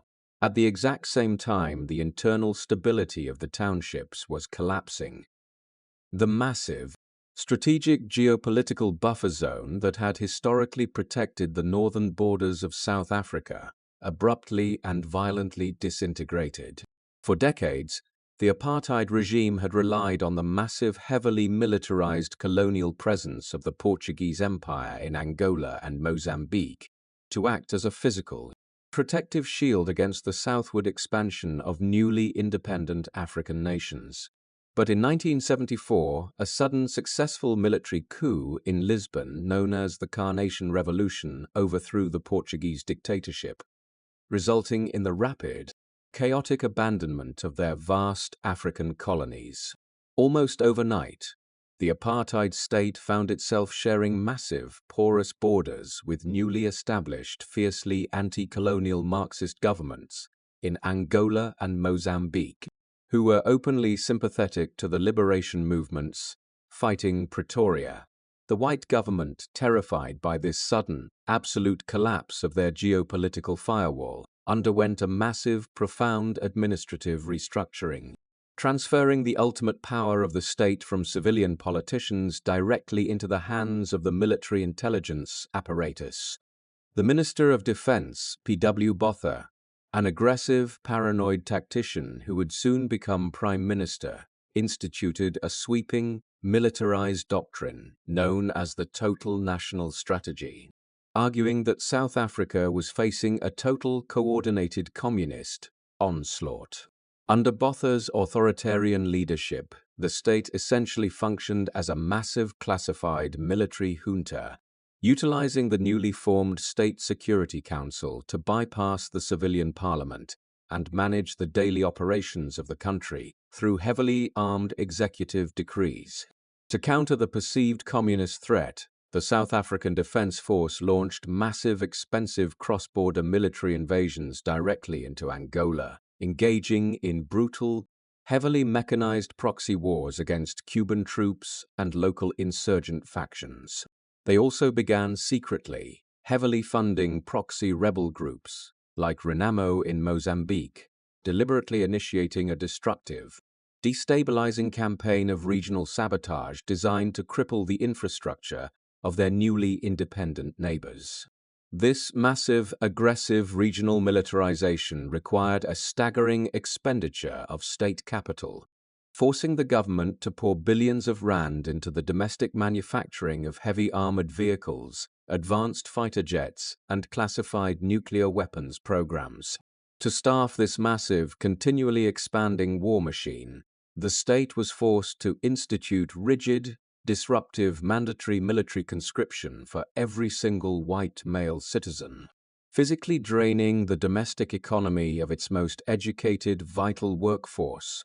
But the deep fundamental tragedy of the apartheid economy was that a heavily industrialized, rapidly modernizing nation simply cannot physically sustain growth when it deliberately, legally prevents 80% of its total population from acquiring advanced skills or participating in the free market.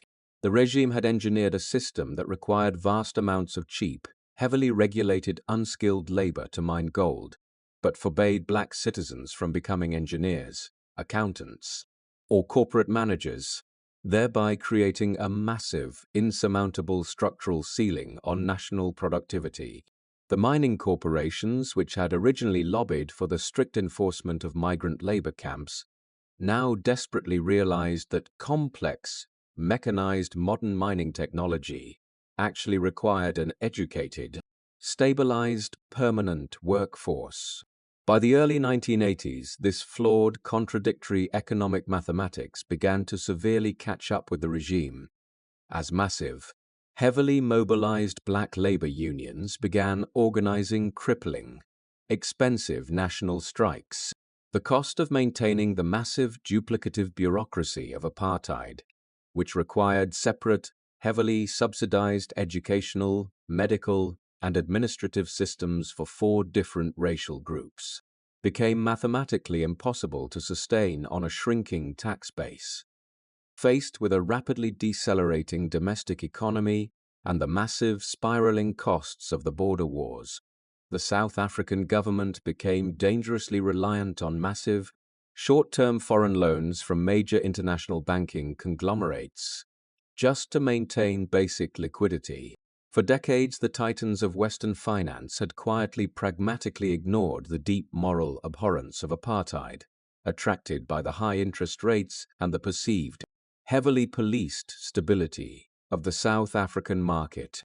But the massive coordinated international anti-apartheid movement, fueled by the horrific daily television broadcasts of heavily armed police, violently beating black protesters, began to successfully apply immense, targeted pressure on Western corporations. Massive, influential university endowments and massive municipal pension funds in the United States and Europe began quietly, systematically divesting billions of dollars in capital from any international corporation that actively maintained operations in South Africa. The true, absolute geopolitical death blow to the economic survival of the apartheid regime did not come from a massive military defeat in Angola. Nor did it come from a heavily armed uprising in the townships. It came directly from the cold, calculated risk assessment of a banking executive in Manhattan. In late July of 1985, following a chaotic period of rolling states of emergency and massive, uncontainable domestic violence, the executive leadership of Chase Manhattan Bank made a quiet, unilateral decision to refuse the routine rollover of South Africa's massive short-term debt. They did not make this historic decision based on a sudden noble moral awakening. They simply looked at the massive, volatile civil unrest, the heavily militarized state response, and the plunging productivity, and concluded that South Africa was fundamentally a terrible financial risk. When Chase Manhattan abruptly pulled its credit lines, it instantly triggered a massive, terrified stampede among the other major international banks, cutting the apartheid regime off from the global financial system in a matter of days. The value of the South African rand instantly, spectacularly collapsed, destroying the heavily inflated purchasing power of the white middle class and causing the massive, heavily subsidized cost of imported oil and military hardware to skyrocket. To prevent the catastrophic drainage of foreign currency reserves, the South African government was forced to take the humiliating, damaging step of halting trading on the National Stock Exchange and unilaterally suspending all international debt repayments. The apartheid state was suddenly forced to implement unpopular, aggressive austerity measures, slashing essential public services for the white minority and evaporating the deep, comfortable economic shield that had previously bought their political silence. This massive, profound financial quarantine shattered the core, protected psychological illusion of the white electorate, who suddenly realized that their heavily militarized government could not actually protect their personal wealth from the consequences of their racial policies. The massive, influential titans of South African domestic industry, the heavily affluent mining magnates and corporate executives who had historically supported the regime, suddenly realized that the rigid enforcement of apartheid was actively destroying their ability to operate in the global economy. These conservative, pragmatic business leaders began secretly, illegally flying to cities like Lusaka and Dakar, quietly bypassing the heavily armed state security apparatus to hold deep, classified negotiations directly with the exiled leadership of the African National Congress. They sat across the table from the men their own government officially classified as dangerous communist terrorists, desperately seeking a pragmatic, stable economic compromise that could successfully return South Africa to the global financial system. The military intelligence officers who essentially ran the daily operations of the government, utilizing sophisticated surveillance technology to monitor these secret corporate meetings, slowly arrived at a terrifying, unsentimental realization of their own. They looked at the accurate, classified mathematical projections of the national demographic curve, recognizing that the black population was expanding at a rapid rate, while the white minority was steadily shrinking due to massive educated emigration. The military high command, men who had dedicated their entire lives to the ruthless application of state violence, began quietly drafting classified intelligence memorandums explicitly stating that a purely military solution to the domestic crisis was structurally impossible. They realized that their massive, sophisticated military could successfully shoot its way out of a riot, and it could successfully bomb an insurgent camp across the border. But it could not shoot its way out of demographic mathematics or international bankruptcy. The heavily armored fortress they had spent 40 years meticulously engineering was still physically standing, heavily protected by massive concrete walls, advanced fighter jets, and the deepest, most profitable gold mines on Earth. But the deep, invisible oxygen supply required to sustain the life inside that fortress had been systematically severed, leaving the massive, armed security apparatus quietly suffocating under the crushing weight of its own economic isolation. The regime was trapped, heavily engaged in a massive, unwinnable military stalemate in the townships, rapidly running out of the foreign capital required to buy weapons, and despised by the entire international diplomatic community. Deep within the heavily secured, classified corridors of the State Intelligence Directorate, a small, pragmatic faction of senior Afrikaner officials recognized that the absolute, unyielding enforcement of apartheid was mathematically doomed. They understood that if they simply attempted to ride out the crisis utilizing sheer, unrelenting military force, the inevitable result would be a total, apocalyptic economic collapse, followed immediately by a massive, violent racial civil war that would destroy everything they had built. They desperately needed an exit strategy, a controlled, complex mechanism to slowly de-escalate the massive domestic conflict without surrendering the structural power and the economic privileges of the white minority. But they could not simply announce this radical, dangerous strategic shift to the white public, nor could they openly negotiate with an exiled liberation movement that the state had spent decades portraying as the ultimate, demonic manifestation of the communist threat. They required a unique, trusted interlocutor, a figure of massive, undeniable moral authority, who could successfully legitimize a peaceful compromise to the angry black masses, yet who was also isolated from the radical, unpredictable influences of the active battlefield. They needed a man who possessed the deep, sophisticated intellectual capacity to understand complex statecraft, the profound emotional discipline to negotiate without the desire for violent retribution, and the absolute, unshakable respect of the international community. The terrifying, inescapable paradox facing the most powerful, heavily armed white government on the African continent was that their ultimate long-term survival depended upon the specific political mercy of a single, educated black man. And that exact man was currently sitting in a damp, tightly guarded concrete cell on a remote island off the coast of Cape Town, quietly studying the deep nuances of Afrikaner poetry and patiently waiting for the structural mathematics of the state to inevitably fail. In April of 1982, the apartheid security apparatus executed a pragmatic, classified administrative transfer that inadvertently altered the entire strategic trajectory of the South African liberation struggle. The regime had grown increasingly terrified of the massive organized political influence that Nelson Mandela and the senior Rivonia leadership were actively exerting over the influx of young, fiercely radicalized activists arriving on Robben Island. To sever this dangerous intellectual cross-pollination, the state abruptly removed Mandela, Walter Sisulu, Raymond Matlaba, and Andrew Mandani from the island, transporting them to Pollsmoor Prison, a heavily fortified, grim concrete fortress located in the affluent southern suburbs of Cape Town. While the government assumed this sudden geographical isolation would further marginalize the high command, transferring them to the mainland actually placed them directly into the logistical center of the state apparatus, unintentionally facilitating the precise conditions required for covert political dialogue. The living conditions at Pollsmoor were radically different from the limestone quarries of the island, confining the men to a single massive communal cell situated on the heavily guarded roof of the prison, exposing them to the bitter, penetrating dampness of the coastal winter.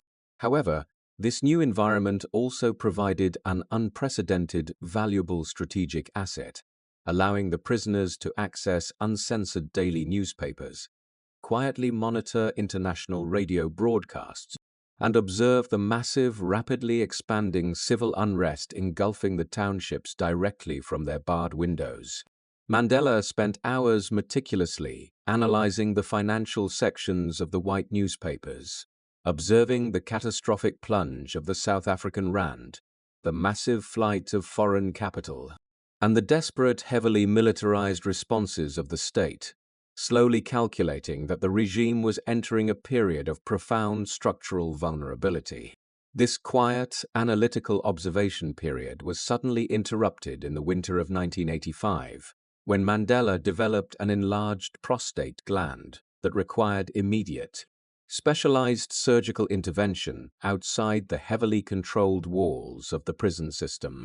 He was secretly transported under heavy armed guard to the Volks Hospital in Cape Town, a sprawling, entirely white medical facility, where he was placed in a secured private room to recover from the complex procedure. It was in this unusual, heavily sanitized clinical setting that Mandela received an unexpected, historically unprecedented visitor who bypassed the normal chain of command to stand quietly at the foot of his hospital bed.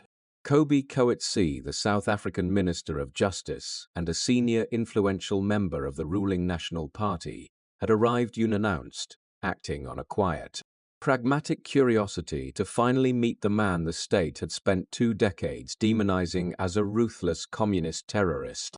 Coetzee was instantly profoundly disarmed by the reality of the encounter, expecting a bitter, aggressive revolutionary, but instead finding a dignified, articulate statesman wearing a hospital gown who calmly engaged him in flawless, educated English and seamlessly shifted into formal Afrikaans.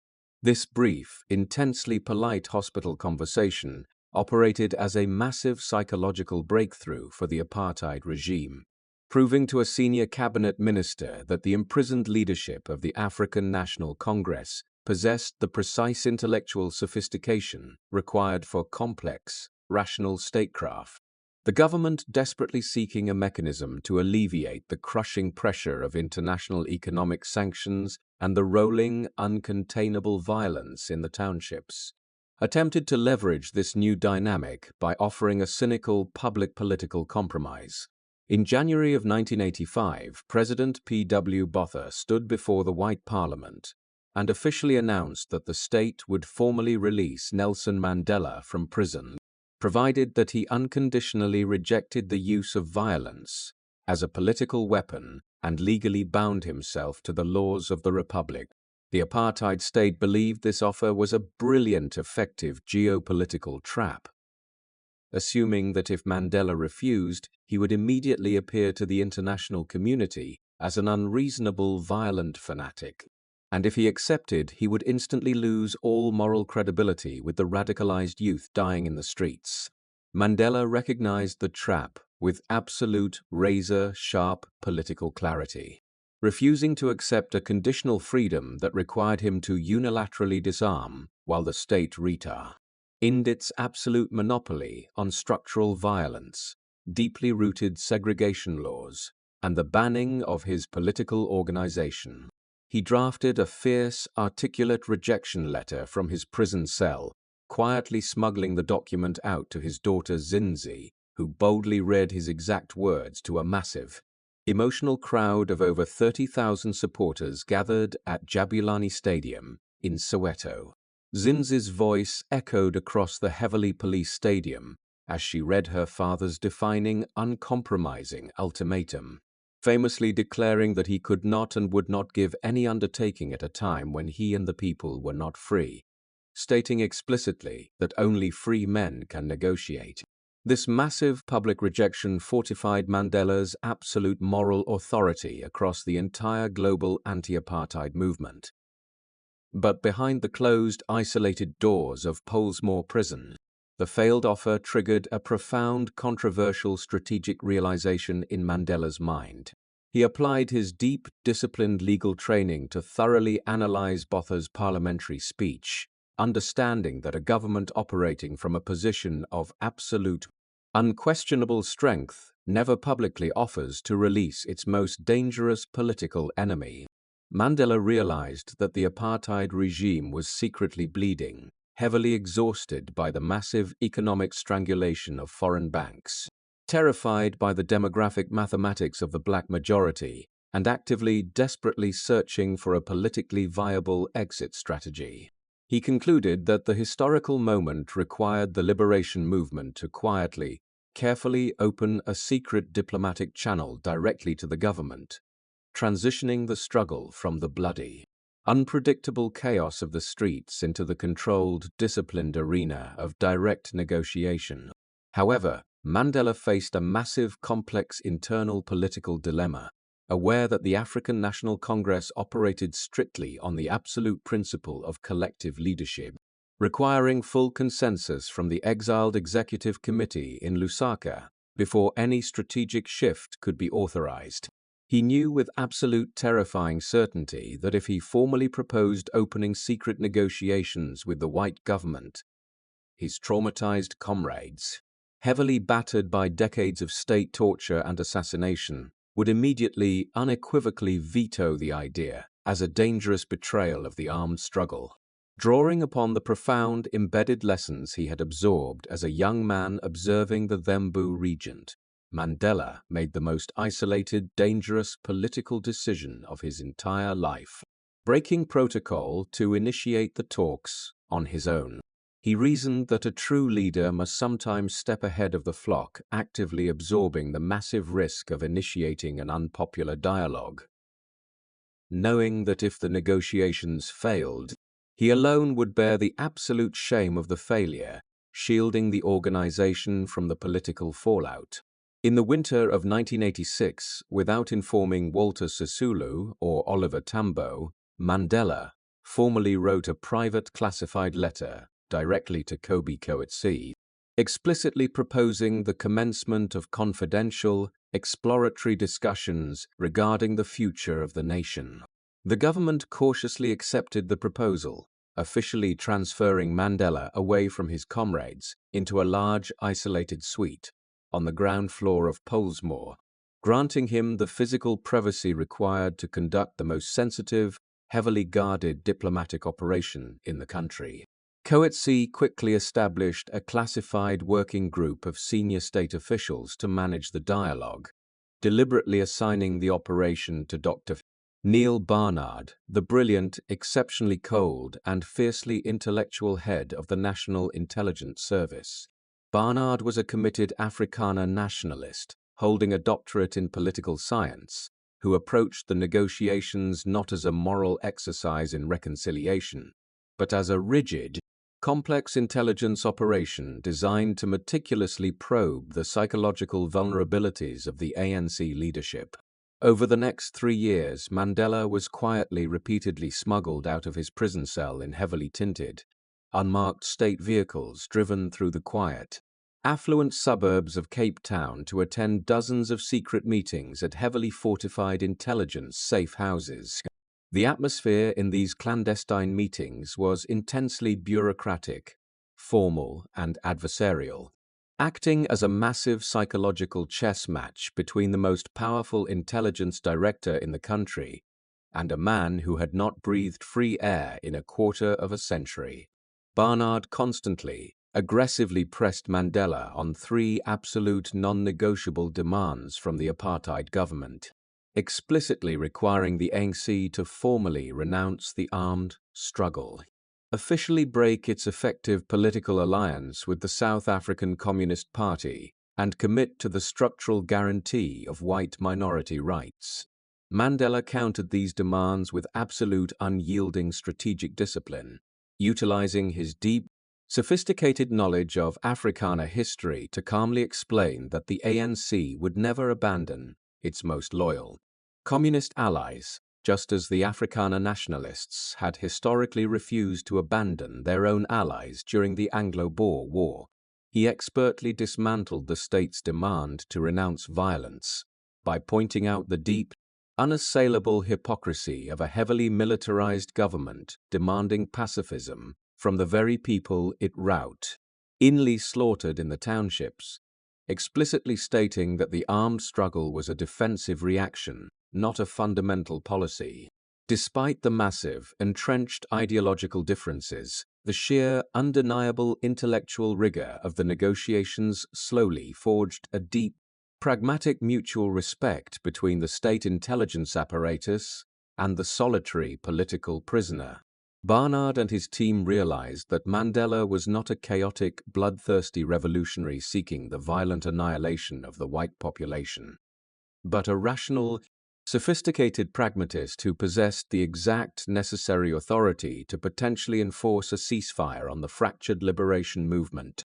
The delicate, sensitive momentum of these secret talks was nearly destroyed in August of 1988, when Mandela contracted a massive, virulent strain of tuberculosis, plunging the entire South African security establishment into an absolute, unmitigated panic. The Intelligence Directorate recognized with terrifying clarity that if Nelson Mandela died of a respiratory disease while locked in a damp, poorly ventilated concrete cell, the resulting domestic and international explosion would instantly trigger a massive, uncontrollable racial apocalypse across the entire nation. He was immediately rushed to Tygerberg Hospital and later moved to the ultra-exclusive Constantiaberg Clinic, receiving the absolute highest standard of elite medical care available in the country. Isolating the aging leader while specialized teams worked frantically to drain the fluid from his infected lungs. Once he was stabilized, the government made a calculated strategic decision to abandon the physical pretense of traditional incarceration, transferring him to Victor Verster Prison, located in the beautiful, sprawling wine country of the Franschhoek Valley. Mandela was not placed in a standard concrete cell, but moved into a comfortable, heavily guarded warder's cottage, hidden behind the prison walls, complete with a private swimming pool, lush gardens, and a personal chef named Warrant Officer Jack Swart, who had been officially assigned to cater to his daily needs. The apartheid regime had effectively constructed a massive, surreal golden cage, deliberately designed to slowly acclimatize Mandela to the physical comforts of freedom, while simultaneously providing a secure, covert location to drastically accelerate the pace of the political negotiations. From the quiet, sunlit living room of the cottage, Mandela essentially operated as a shadow head of state, successfully demanding the installation of secure telephone lines to coordinate directly with the exiled leadership in Zambia, finally bringing Oliver Tambo and the ANC executive into the diplomatic fold. He hosted a continuous, regulated stream of anti-apartheid activists, massive labor union leaders, and senior government ministers, utilizing the heavily guarded dining room table to actively meticulously build a broad, unified national consensus regarding the exact preconditions for a democratic transition. The ultimate defining climax of this massive covert operation occurred on July 5, 1989, when Mandela was quietly instructed to put on his best tailored suit to finally meet the absolute, terrifying apex of the apartheid power structure. He was driven in a heavily armored convoy directly to Twinhoys, the ornate, heavily secured presidential office complex in Cape Town, and quietly escorted into the private, historic wood-paneled office of State President P.W. Botha, a man feared by millions as the Great Crocodile. The tension in the room was absolute, pitting the fiercely authoritarian, unyielding architect of the total national strategy directly against the most famous, respected political prisoner on the face of the earth. Men who had spent their entire lives actively plotting the destruction of one another. But instead of erupting into a bitter, aggressive ideological screaming match, the meeting opened with a surprising, disarming moment of basic human courtesy, as the fierce Afrikaner president personally walked across the room to pour a cup of tea for his prisoner. Mandela, utilizing his deep, refined diplomatic instincts, bypassed the immediate, entrenched political demands of the day, choosing instead to engage Botha in a respectful, nuanced conversation regarding the complex history of the Afrikaner Rebellion of 1914. By acknowledging the specific, localized historical grievances of the Afrikaner people, Mandela successfully bypassed Botha's ingrained racial paranoia, establishing a quiet, pragmatic atmosphere of mutual recognition that legitimized the massive, debated negotiation process. They sat together for exactly 30 minutes, isolated from the massive, bloody chaos of the townships and the heavily armed military battalions patrolling the borders, quietly discussing the fundamental, undeniable reality that their two peoples were permanently locked together in the same geographical destiny. When Mandela was finally escorted out of the presidential office, and driven quietly back to the heavily guarded cottage at Victor Verster. A profound, irreversible geopolitical threshold had been successfully crossed. The highest executive office of the apartheid state had explicitly formally engaged in direct diplomatic dialogue with the recognized leader of the African National Congress, shattering the foundational, entrenched legal framework that forbade negotiation with recognized terrorist organizations. Mandela had successfully utilized the deep, suffocating isolation of his imprisonment to master the precise psychological mechanics of the enemy, forcing the most powerful, heavily armed state on the continent to quietly, desperately negotiate the terms of its own inevitable surrender. However, the deep underlying tragedy of this massive diplomatic breakthrough was that President P.W. Botha, despite recognizing the absolute mathematical necessity of dialogue, remained ideologically incapable of taking the final massive leap required to actually legalize the liberation movement. Botha was a stubborn, rigid product of the old, heavily militarized order, unwilling to actively dismantle the specific legislative pillars of apartheid that he had spent his entire brutal political career violently defending. The massive, complex architectural foundation for a peaceful transition had been flawlessly, meticulously constructed in the shadows, but it required a different, pragmatic type of Afrikaner leadership to actually step forward and officially tear the structural walls down in the daylight. The apartheid regime was rapidly, uncontrollably accelerating toward a massive, destructive internal political crisis, exacerbated by the sudden, unforeseen collapse of a massive geopolitical superpower thousands of miles away in Eastern Europe. The heavy fortified doors of the state security apparatus were quietly beginning to buckle under the immense, unrelenting pressure of the global economy, and the fiercely paranoid National Party was about to undergo a ruthless, coordinated internal palace coup to comprehend the absolute systemic political paralysis that gripped the highest executive office of the apartheid state during the late 1980s. One must carefully examine a devastating, public diplomatic catastrophe that had occurred a few years earlier. By August of 1985, the South African government was facing immense, unprecedented international pressure, with Western intelligence agencies and global financial institutions quietly demanding a massive, undeniable demonstration of systemic reform from Pretoria. The South African Foreign Minister, Pik Botha, a pragmatic diplomat who clearly recognized the impending economic cliff, had quietly briefed foreign ambassadors and Western journalists that President P.W. Botha was preparing to deliver a historic, transformative speech in the coastal city of Durban. The international diplomatic backchannels were heavily saturated with specific, realistic rumors that the South African president was going to formally announce the release of Nelson Mandela, the abolition of the hated pass laws, and the beginning of a new constitutional order. The expectations were so heavily amplified that major global television networks cleared their broadcasting schedules, establishing live, expensive satellite links to broadcast the anticipated address to an estimated audience of over 200 million people worldwide.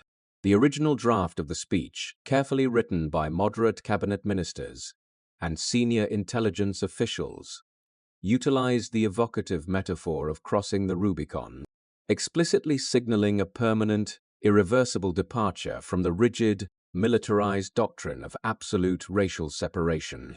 But as P.W. Botha reviewed the moderate, conciliatory draft in his private office, his authoritarian, fiercely stubborn Afrikaner nationalism violently rebelled against the concept of appearing to surrender to the dictates of foreign governments and hostile global media. Driven by a deep paranoid resentment, he unilaterally took a pen and aggressively rewrote the entire manuscript at the last minute, systematically crossing out every single meaningful concession and replacing them with belligerent, heavily militarized rhetoric.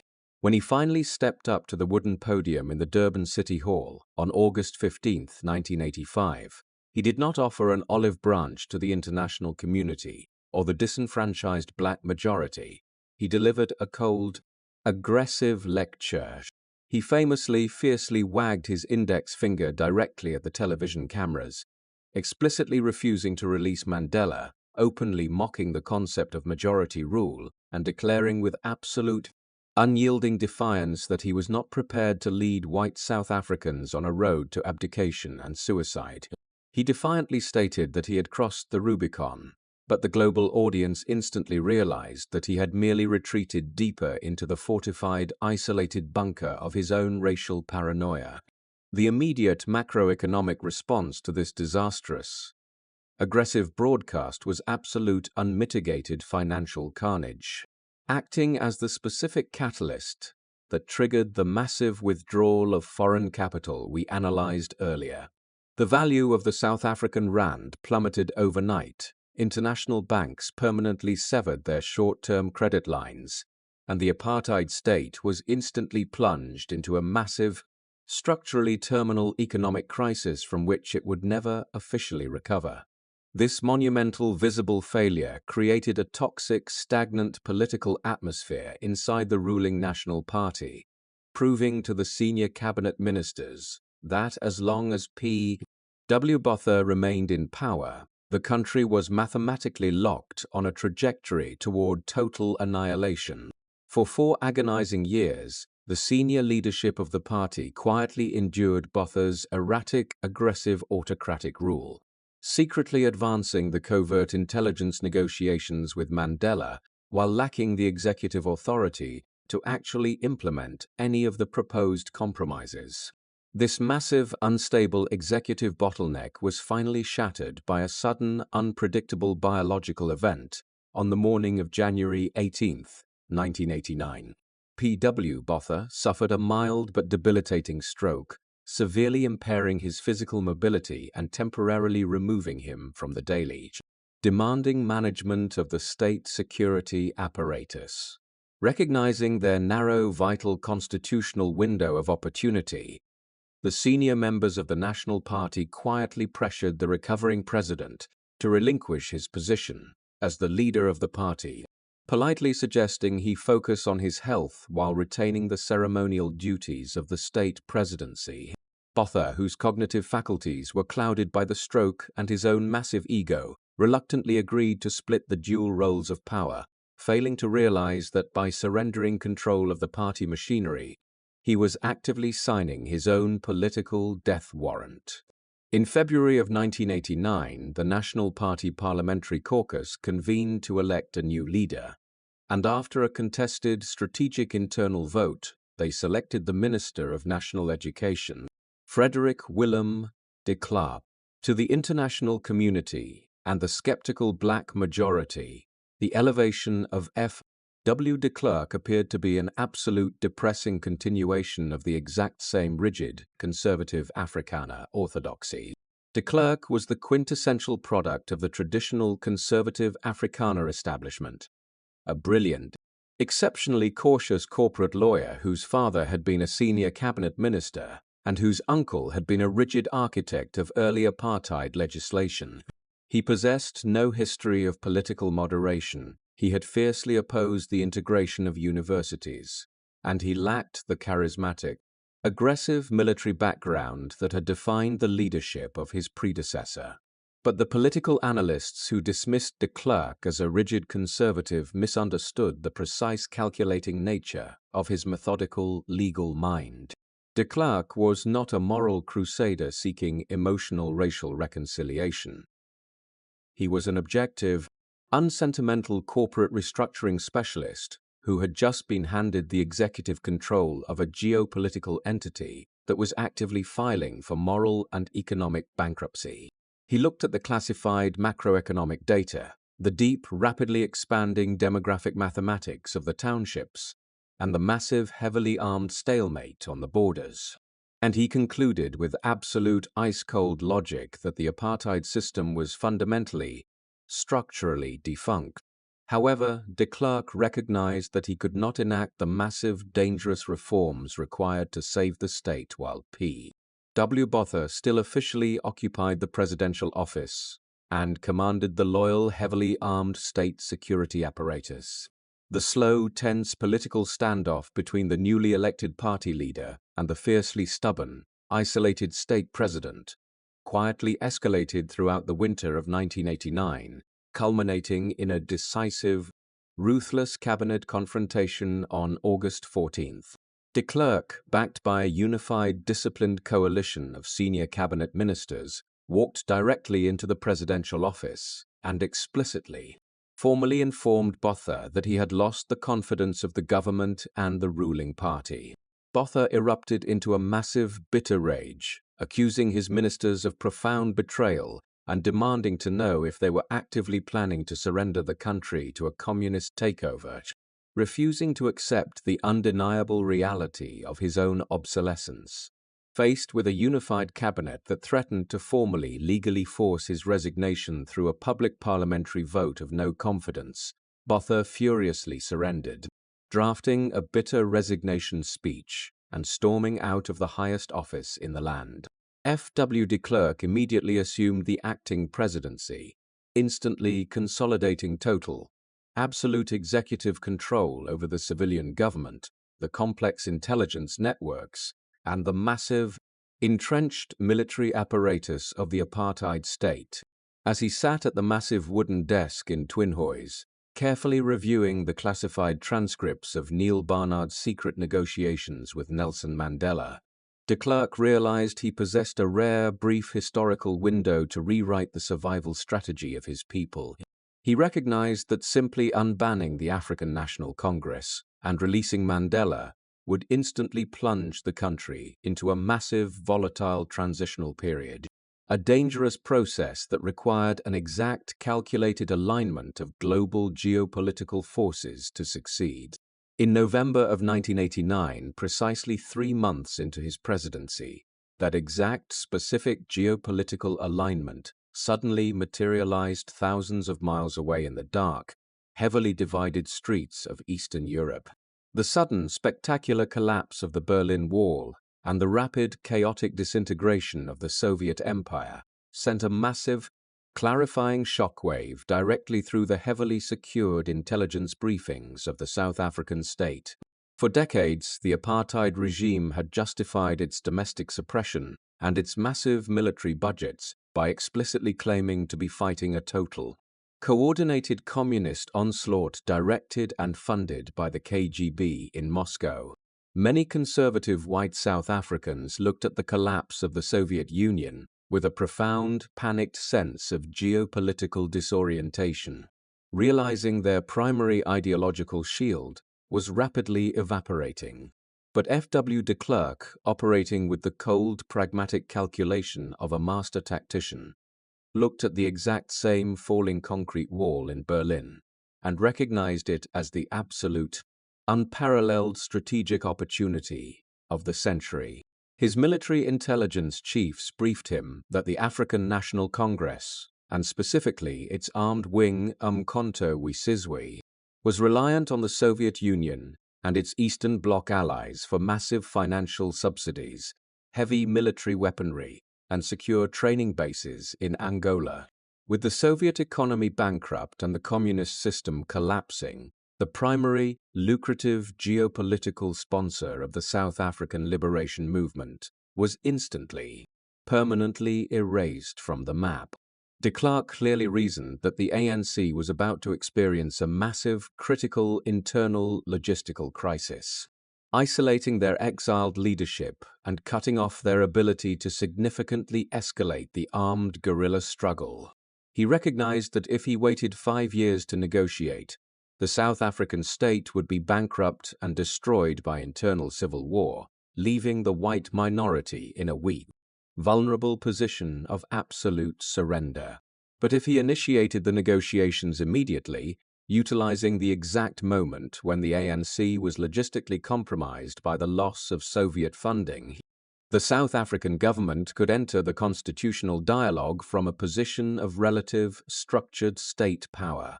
He realized that unbanning the liberation movements immediately would catch the exiled ANC leadership off guard, violently thrusting them into a complex, legalistic political negotiation before they had time to reorganize their fractured global supply lines.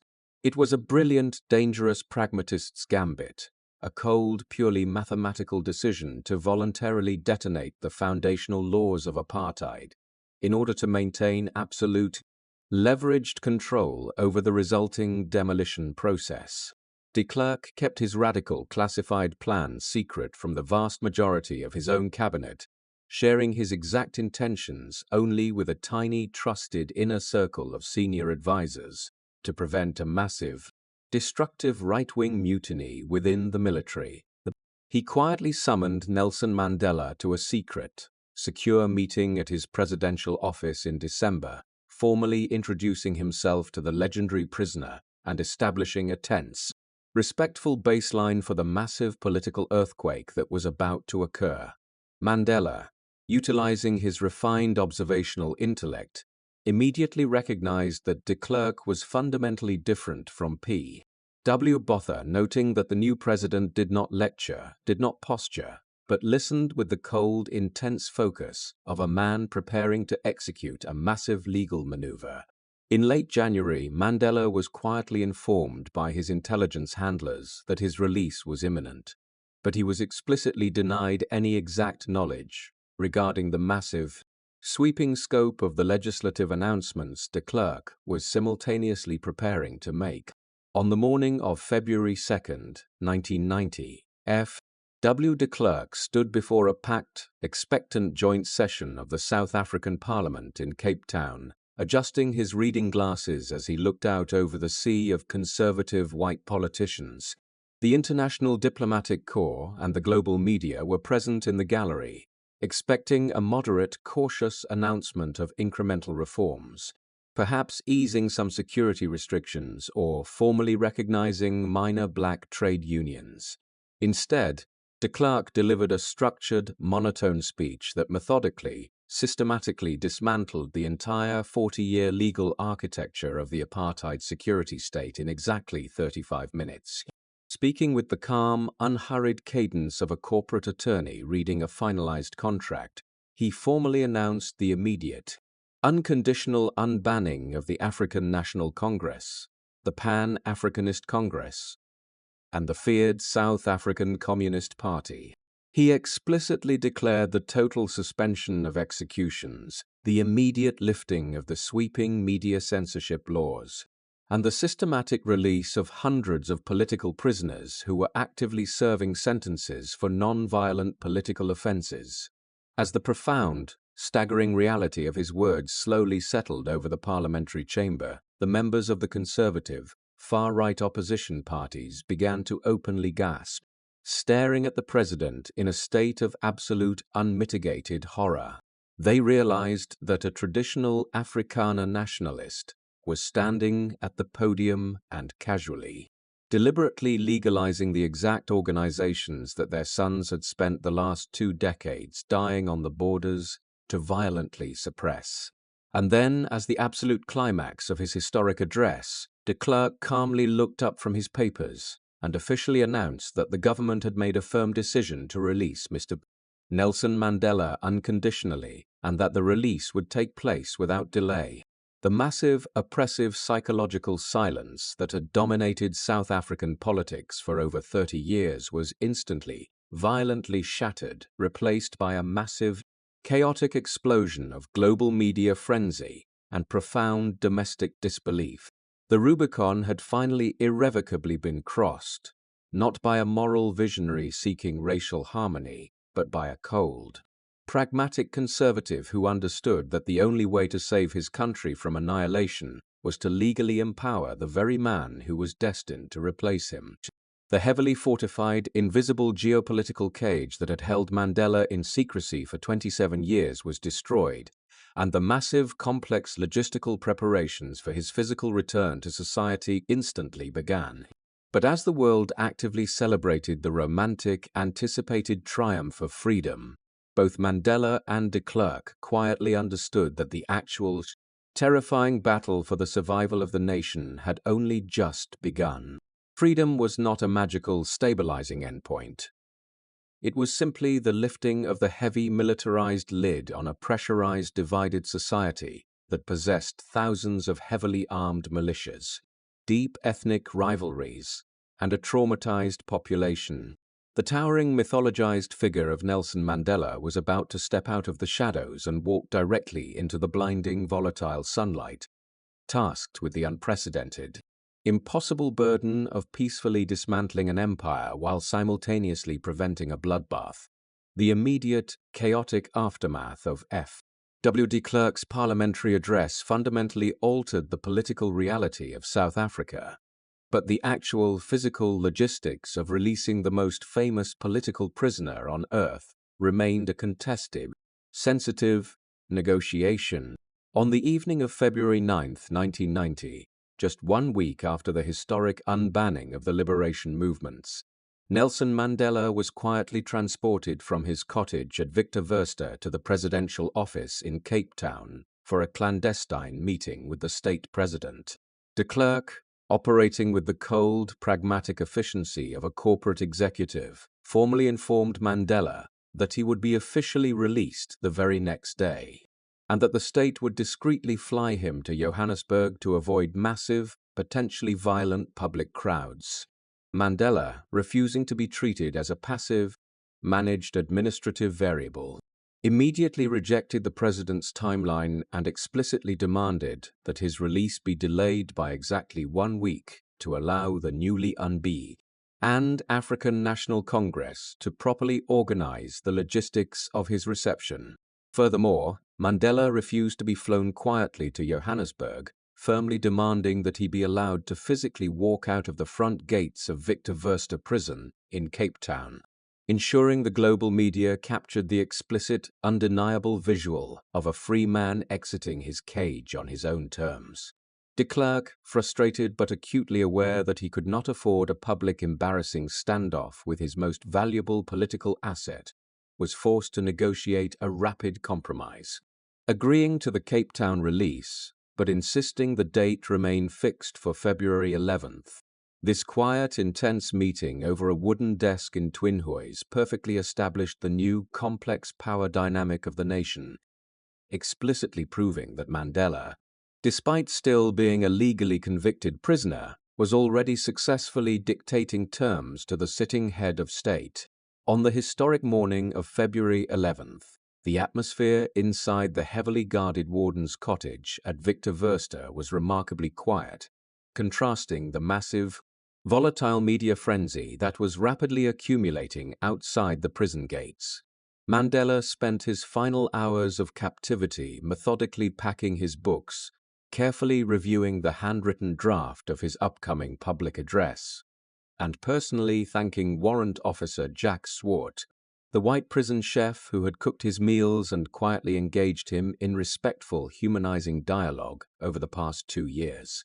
At exactly 4 o'clock in the afternoon, heavily delayed by the chaotic, disorganized arrival of his wife Winnie and the senior ANC reception committee, Mandela finally stepped into a silver Toyota Cressida for the short, anticipated drive down the long, tree-lined avenue toward the main entrance of the facility. As the vehicle slowly approached the heavy metal gates, Mandela asked the driver to stop the car, making the calculated theatrical decision to walk the final few hundred meters on foot, fully recognizing the immense, globally historic weight of the visual image he was about to provide to the world. At precisely 4:14 in the afternoon, holding his wife's hand and raising his right fist in the air, Nelson Mandela walked past the heavily armed prison guards and stepped into the blinding, chaotic sunlight of absolute freedom. The sheer, overwhelming sensory impact of that exact moment was disorienting for a man who had been isolated from the massive, aggressive technological advancements of global media for 27 years. As he walked toward the massive throng of international journalists, several sound technicians aggressively thrust large, heavily fuzzy boom microphones directly toward his face to capture his first words. Mandela, having never seen this specific type of modern broadcasting equipment before, briefly recoiled in genuine alarm, quietly calculating whether the strange, furry devices were actually a new, sophisticated type of state weaponry designed to assassinate him on live television. He quickly realized they were merely microphones, flashing his trademark, magnetic smile, but that brief internal moment of technological confusion perfectly underscored the massive, terrifying temporal gap he was suddenly forced to bridge. He stepped into a waiting vehicle, expecting a organized, heavily secured police escort to drive him the 40 miles to the Grand Parade in the center of Cape Town, where he was scheduled to deliver his first public address to the nation. However, the profound, staggering logistical incompetence of the newly unbanned African National Congress immediately became violently, terrifyingly apparent as the motorcade approached the city limits.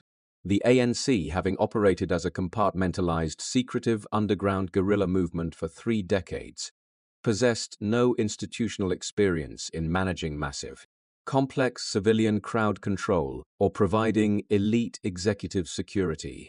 The Grand Parade, a massive public square sitting directly in front of the historic Cape Town City Hall, had overflowed with an estimated crowd of over 100,000 emotional, heavily mobilized, and unmanaged supporters. The South African police, accustomed to treating massive black crowds as hostile riots rather than celebratory gatherings, were heavily armed, nervous, and unwilling to effectively coordinate with the inexperienced ANC marshals. When Mandela's vehicle finally attempted to enter the square, the massive, ecstatic crowd surged forward, instantly crushing the fragile security perimeter and engulfing the silver Toyota Cressida in a sea of desperate, frantic humanity. People began aggressively pounding on the windows, climbing onto the hood, and physically lifting the vehicle off the ground in their desperate, emotional desire to simply touch the man who had ascended to the status of a living, breathing political messiah. The white police driver, trapped in the center of a massive black crowd and terrified that he was about to be violently dragged from the vehicle and murdered, began to panic, desperately revving the engine and attempting to force his way through the crush of human bodies. Mandela, sitting in the back seat of the heavily shaking vehicle, recognized with absolute terrifying clarity that he was mere seconds away from being inadvertently crushed to death by the sheer, uncontainable love of his own supporters. He quietly, firmly ordered the terrified driver to abandon the original route, instructing him to reverse the vehicle out of the square and immediately drive away from the city center to de-escalate the explosive situation. The motorcade desperately fled the downtown area, driving aimlessly through the quiet, affluent white suburbs of Cape Town, until the driver randomly pulled into the driveway of an ordinary suburban house in Rondebosch to seek refuge. The white family living inside the home was stunned when they opened their front door to find the most famous, sought-after political figure on earth politely asking if he could sit in their living room to drink a glass of water while the chaotic situation in the city was stabilized. This massive, dangerous logistical failure explicitly demonstrated the terrifying reality of the new political era, proving that the apartheid state still monopolized the vital, structured mechanics of executive power, while the liberation movement could barely manage to safely transport their own leader across a public square. Hours later, after the crowd had been somewhat subdued and a secure path had been heavily enforced, Mandela finally stepped out onto the historic balcony of the Cape Town City Hall as the sun began to set over the divided city. As he reached into his pocket to pull out the handwritten notes of his anticipated speech, he realized with a sudden, human sense of frustration that he had accidentally left his reading glasses behind in the cottage at Victor Verster prison. In a pragmatic, intimate gesture, he quietly turned to his wife, borrowed her reading glasses, and stepped up to the microphones to deliver the specific, calculated geopolitical message that would officially define the parameters of the coming transition. The international community and the white minority were desperately hoping that Mandela would deliver a conciliatory, pacifist address, officially renouncing the armed struggle and explicitly thanking F. W. de Klerk for his benevolent leadership. Instead, Mandela utilized the cold, disciplined, strategic logic he had perfected over decades of imprisonment to deliver an uncompromising, fiercely militant reaffirmation of the liberation movement's core demands. He spoke with a slow, heavily resonant cadence, explicitly declaring that the armed struggle of Umkhonto we Sizwe was not over, framing it not as a desire for violence, but as a purely defensive action against the continued, structural violence of the apartheid regime. He openly, publicly praised the South African Communist Party for their indispensable, heavily integrated role in the liberation struggle, directly defying the massive, entrenched anti-communist paranoia of the Western world and the Afrikaner establishment. This speech was not a call to war. It was a brilliant, necessary act of political stabilization, explicitly designed to reassure the massive, heavily radicalized youth in the townships that he had not secretly sold them out to the white government in exchange for his own freedom. Mandela understood that if he stepped onto the balcony and immediately demanded total disarmament, the fierce, mobilized militant factions within his own organization would instantly view him as a heavily compromised, out-of-touch old man, shattering the unified front required to successfully negotiate with the state. He concluded the address by flawlessly echoing the exact famous words he had delivered from the dock during the Rivonia Trial 27 years earlier, seamlessly connecting his historic past directly to the massive, uncertain reality of his present. When he finally retreated from the balcony, the global celebrations continued deep into the night, but Mandela retreated to a heavily guarded safe house, burdened by the stark, sobering geopolitical reality of the morning to come. He woke up the next day not as a liberated man returning to a peaceful retirement, but as the de facto executive of a massive, complex political organization that was fundamentally, structurally, unequipped to govern a modern, industrialized nation. The African National Congress had no official headquarters inside the country. They possessed no secure communication networks. Their financial ledgers were dependent on foreign donations. And their senior leadership had spent the last 3 decades isolated in foreign exile or buried in concrete cells. Conversely, F.W. de Klerk and the National Party still exercised absolute, unquestioned control over a massive, sophisticated bureaucratic state, commanding heavily armed police forces, advanced military intelligence directorates, and the entire lucrative macroeconomic treasury of the nation. De Klerk had deliberately initiated the negotiations, assuming that this massive, undeniably vast structural imbalance would allow the white government to outmaneuver the ANC at the negotiating table, forcing them to accept a heavily compromised constitution that guaranteed minority veto power over all future legislation. Mandela clearly recognized this cynical, calculated strategy, understanding that his absolute primary objective was to rapidly, systematically transition the ANC from a disparate, emotional liberation movement into a ruthless, disciplined political machine capable of dismantling the state from the inside out.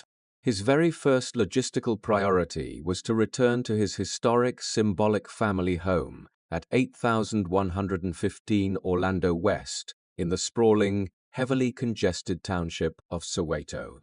Attempting to reconnect with the localized roots of his political journey. But the emotional, anticipated return to Soweto forced Mandela to confront a tragic, devastating personal reality that perfectly mirrored the massive, fractured trauma of the entire nation. The woman he had left behind 27 years earlier, the terrified young mother who had tearfully waved goodbye to him in the courtroom, had been brutally transformed by decades of relentless, targeted state persecution. Winnie Mandela had endured massive, aggressive police harassment, forced banishment to remote rural towns, and extended periods of traumatizing solitary confinement. Experiences that had successfully forged her into a fierce, heavily militarized, and uncompromising radical leader in her own right. While Mandela had spent decades in prison quietly, methodically negotiating with the enemy and learning the deep mechanics of their history, Winnie had survived by fully embracing the brutal, violent reality of the township wars, surrounding herself with a heavily armed, controversial private security detail known as the Mandela United Football Club. Mandela returned to a home that felt unfamiliar, sitting across the table from a wife whose political ideology had hardened into a fierce militant desire for absolute retribution, conflicting with his disciplined, pragmatic strategy of negotiated reconciliation.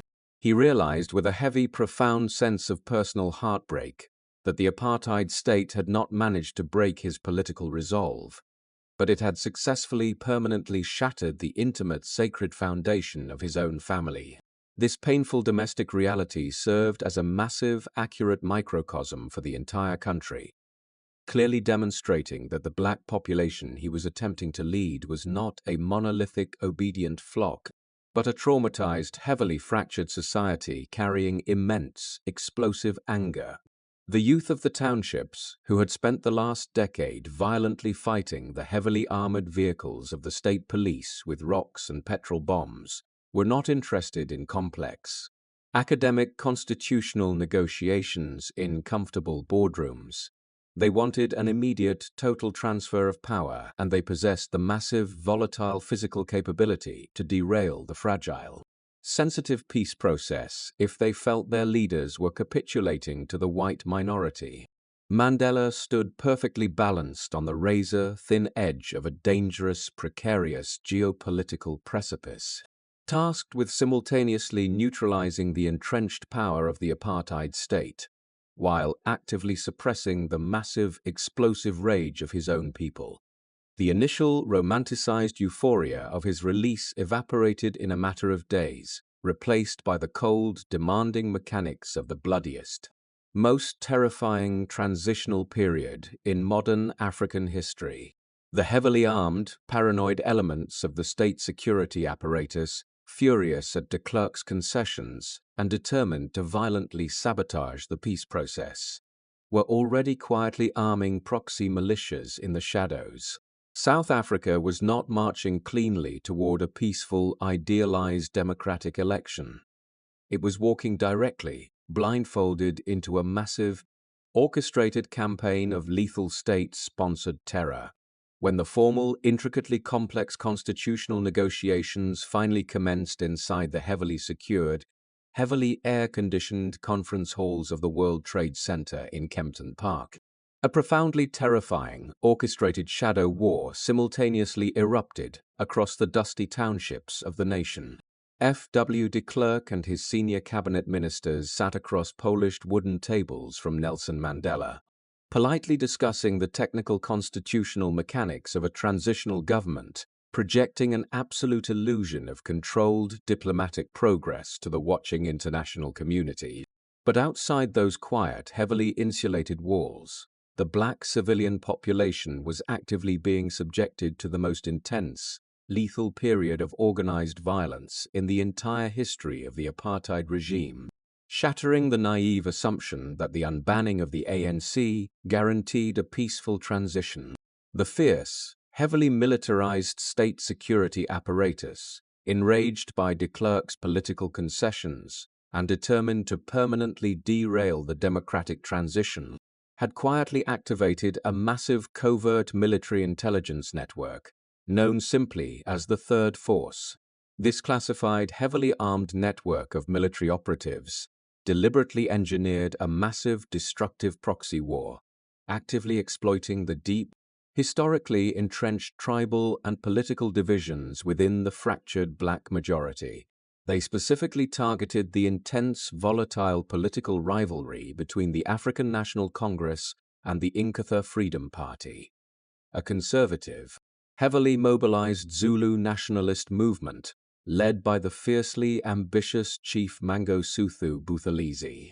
The Apartheid Intelligence Directorate quietly supplied the Umkhonto militias with massive caches of heavy military weaponry, advanced tactical combat training, and precise logistical intelligence, actively encouraging them to launch devastating coordinated assaults against Ante's strongholds. This localized, brutal conflict was rapidly, deliberately exported directly into the sprawling, heavily congested industrial townships surrounding Johannesburg, where tens of thousands of migrant Zulu workers lived in massive, impoverished, single-sex brick hostels. The security forces systematically transformed these hostels into heavily fortified, militarized staging grounds, allowing armed militias to launch unpredictable, lethal raids into the surrounding residential neighborhoods under the protective cover of darkness. To maximize the psychological terror and paralyze the economic momentum of the black workforce, these proxy militias introduced a new, horrifying tactical maneuver specifically targeting the heavily congested commuter train networks of the Witwatersrand. In the early freezing hours of the morning, as thousands of unarmed citizens rode the heavily packed carriages from the townships to their domestic and industrial jobs in the white suburbs, organized groups of men armed with heavy machetes known as pangas and automatic rifles would quietly board the trains. As the train doors closed and the cars accelerated between isolated, heavily unguarded stations, these militias would execute rapid, indiscriminate attacks, systematically slaughtering commuters and forcing terrified citizens to throw themselves from the speeding, heavy metal carriages to escape the carnage. The South African police, explicitly tasked with maintaining public order, routinely arrived hours late to the scenes of these massacres, deliberately looking the other way or quietly deploying heavily armored Casper vehicles to escort the heavily armed attackers safely back to their hostile strongholds. This cynical, heavily coordinated campaign of state-sponsored terror reached its absolute devastating climax on the freezing, overcast night of June 17, 1992, in the small, tightly packed township of Boipatong. A heavily armed force of roughly 300 Inkatha militants quietly exited the nearby Kwamadala hostel, methodically walking through the dark, unpaved streets of Boipatong, and systematically moving from house to house, executing men, women, and children with absolute, terrifying impunity. 45 people were brutally slaughtered in the massacre, but the true devastating political fallout occurred the following morning, when multiple traumatized eyewitnesses explicitly confirmed that the attackers had been actively transported to the township by the South African security forces. When F.W. de Klerk attempted to physically visit the township days later to express presidential condolences, he was met by a massive, furious crowd holding heavily painted signs accusing him of state-sponsored murder, forcing his heavily armed security detail to rapidly evacuate him. Mandela, applying the cold, disciplined strategic logic he had perfected over decades of conflict, immediately recognized that he could no longer sit at a negotiating table with a head of state who was either actively orchestrating the slaughter of his people or powerless to control his own military intelligence apparatus. He executed a brilliant, decisive geopolitical maneuver, formally pulling the African National Congress out of the constitutional negotiations, explicitly stating that the regime was actively utilizing state terror to violently weaken the liberation movement ahead of a democratic election. By collapsing the diplomatic talks, Mandela effectively destroyed the carefully constructed international image of de Klerk as a peaceful reformer, instantly plunging the country back into a massive, unstable state of global economic isolation and profound domestic paralysis. Mandela explicitly demanded that the regime allow independent international monitoring of the domestic violence, disarm the proxy militias, and permanently fence in the dangerous migrant hostels before he would ever consider returning to the constitutional dialogue. This fragile, tense geopolitical standoff had pushed the entire nation to the grinding, dangerous precipice of a total societal collapse, leaving the heavily armed factions staring directly at one another across a massive, rapidly expanding political void. The country was perfectly balanced on the razor-thin edge of absolute catastrophe, requiring only a single explosive catalyst to tip the heavily divided society into a massive, uncontainable racial civil war that would destroy the entire economic infrastructure of the state. And on the quiet, sunny morning of April 10, 1993, that exact terrifying catalyst was violently delivered in the driveway of a quiet, heavily integrated middle-class suburb in the town of Boksburg. Chris Hani was arguably the second most popular, influential political figure in South Africa, serving simultaneously as the fiercely militant leader of the South African Communist Party and the respected, idolized former chief of staff of the armed wing, Umkhonto Sizwe.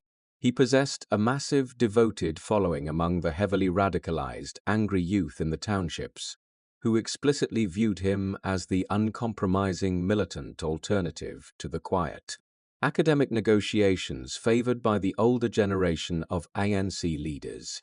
On that specific Saturday morning, having granted his regular, trained bodyguards a rare weekend off, Hani drove his vehicle to the local supermarket to simply purchase a morning newspaper, engaging in an ordinary, vulnerable domestic routine.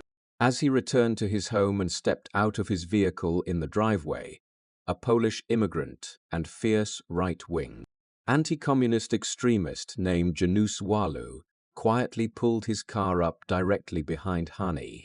Walu calmly stepped out of his vehicle, pulled an untraceable, silenced 9mm pistol, called out Hani's name, and systematically fired 4 precise shots directly into the chest and head of the liberation leader, killing him instantly on the cold concrete of his own driveway. This assassination was not an isolated act of random violence. It was an organized, sophisticated conspiracy, masterminded by a senior Conservative Party politician named Clive Derby Lewis, who had explicitly supplied the murder weapon and the precise logistical intelligence required to execute the strike.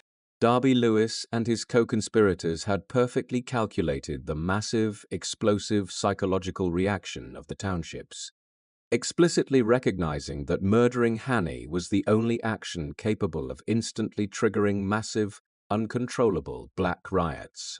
They fully expected this resulting racial inferno to provide the conservative elements of the state military with the absolute legal justification to declare martial law, permanently cancel the democratic transition, and restore the rigid, militarized doctrine of absolute white supremacy.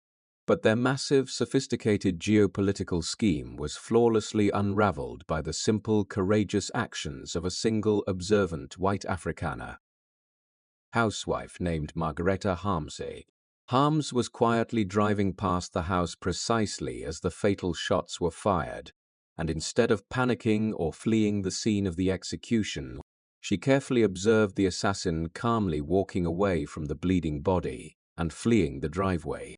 She immediately, methodically memorized the exact alphanumeric sequence of his license plate, drove directly to the nearest telephone, and explicitly provided the precise details of the vehicle to the local police dispatch. Because of this profound, specific act of civic duty by an ordinary white citizen, the South African police were able to establish a massive, coordinated dragnet, intercepting and arresting Walu less than an hour later, still possessing the exact murder weapon in his vehicle. The immediate, publicized arrest prevented the assassination from devolving into a massive, paranoid conspiracy theory, denying the extreme right-wing factions the heavily chaotic, destabilizing mystery they required to initiate their desired civil war. However, the efficient arrest of the assassin did nothing to quell the massive, terrified wave of absolute fury that instantly erupted across the heavily congested townships of the entire nation upon hearing the news. When the death of Chris Hani was formally broadcast over the radio networks, millions of radicalized, heavily grieving young people poured directly into the dusty streets, abandoning all political restraint and openly demanding heavy weapons from the ANC leadership to initiate a total war of retribution.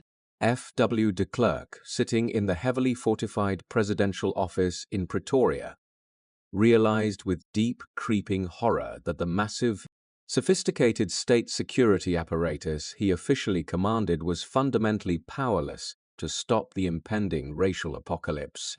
If the state police deployed heavy armored vehicles to aggressively suppress the massive riots, It would simply validate the exact cynical narrative of the extreme right wing, instantly confirming to the world that a peaceful transition was structurally impossible and triggering a massive international intervention. The sitting state president of South Africa was paralyzed, stripped of any viable political or military options, explicitly forced to recognize that he possessed no moral authority over the millions of furious citizens actively preparing to burn the country to the ground. In this massive, terrifying executive vacuum, the structural reality of national power irrevocably shifted from the formal, legally elected white government directly into the hands of a 74-year-old former political prisoner who held no official state title. The South African Broadcasting Corporation, a conservative institution that had spent decades aggressively, heavily censoring any mention of the liberation movement, quietly reached out and offered Nelson Mandela unfiltered, live access to the national television network. On the tense, heavily burdened evening of April 13th, Mandela sat behind a formal wooden desk, looking directly into the massive, intimidating camera lenses, and delivered a short, fiercely precise address that single-handedly pulled a nation of nearly 40 million people back from the absolute brink of the abyss. He did not deliver a heavily emotional philosophical sermon on the virtues of abstract peace. He utilized cold, disciplined, and unifying logic to explicitly contextualize the exact nature of the tragedy to a traumatized nation. He spoke slowly, measuring every single syllable with incredible heavily practiced precision, explicitly stating that he was reaching out to every single South African, black and white, from the very depths of his being. He deliberately, flawlessly acknowledged the massive, agonizing pain of the black majority, validating their absolute right to be furious, ensuring that the heavily radicalized youth understood he shared their profound, intimate grief. But the sheer, unassailable brilliance of his address was how he explicitly, tactically utilized the specific, undeniable actions of Margarita Harms to neutralize the dangerous, explosive narrative of inevitable racial war. He told the entire nation that a white man full of prejudice and hate came to their country and committed a deed so foul that the whole nation now teetered on the brink of disaster. Then he immediately seamlessly pivoted, explicitly stating that it was a white woman of Afrikaner extraction who risked her own life so that the assassin could be brought to justice. By publicizing this specific, undeniable dichotomy, Mandela successfully fractured the massive, heavily entrenched assumption that the conflict was a rigid, inescapable war between black and white, legally framing the assassination simply as the desperate, isolated act of a rogue extremist minority. He explicitly ordered his people to honor the fierce, militant legacy of Chris Hani, not by burning down their own impoverished neighborhoods, but by maintaining absolute, unwavering discipline and channeling their massive, explosive grief directly into the quiet structural demand for a democratic election. The psychological impact of this calculated, commanding national broadcast was absolute, diffusing the massive, volatile tension in the townships and instantly terminating the right-wing conspiracy to trigger a heavily militarized civil war. But the deep, fundamental historical importance of the broadcast was not merely that it successfully prevented a massive bloodbath. It was the specific, visible moment when the exact nature of executive authority formally, permanently transitioned in South Africa. When Mandela finished his address, turned away from the cameras, and the state television network quietly returned to its regular broadcasting, no one in the country, from the heavily armed generals in Pretoria to the furious youth in Soweto, possessed any remaining illusions about who was actually running the nation. F.W. de Klerk retained the official, complex constitutional title. He continued to inhabit the massive, heavily guarded presidential office, and he still nominally directed the massive state bureaucracy. But Mandela had successfully stepped into the massive, terrifying void of national leadership, proving that true, absolute executive power is derived from the unique, rare ability to command the moral obedience of an armed, angry, Population.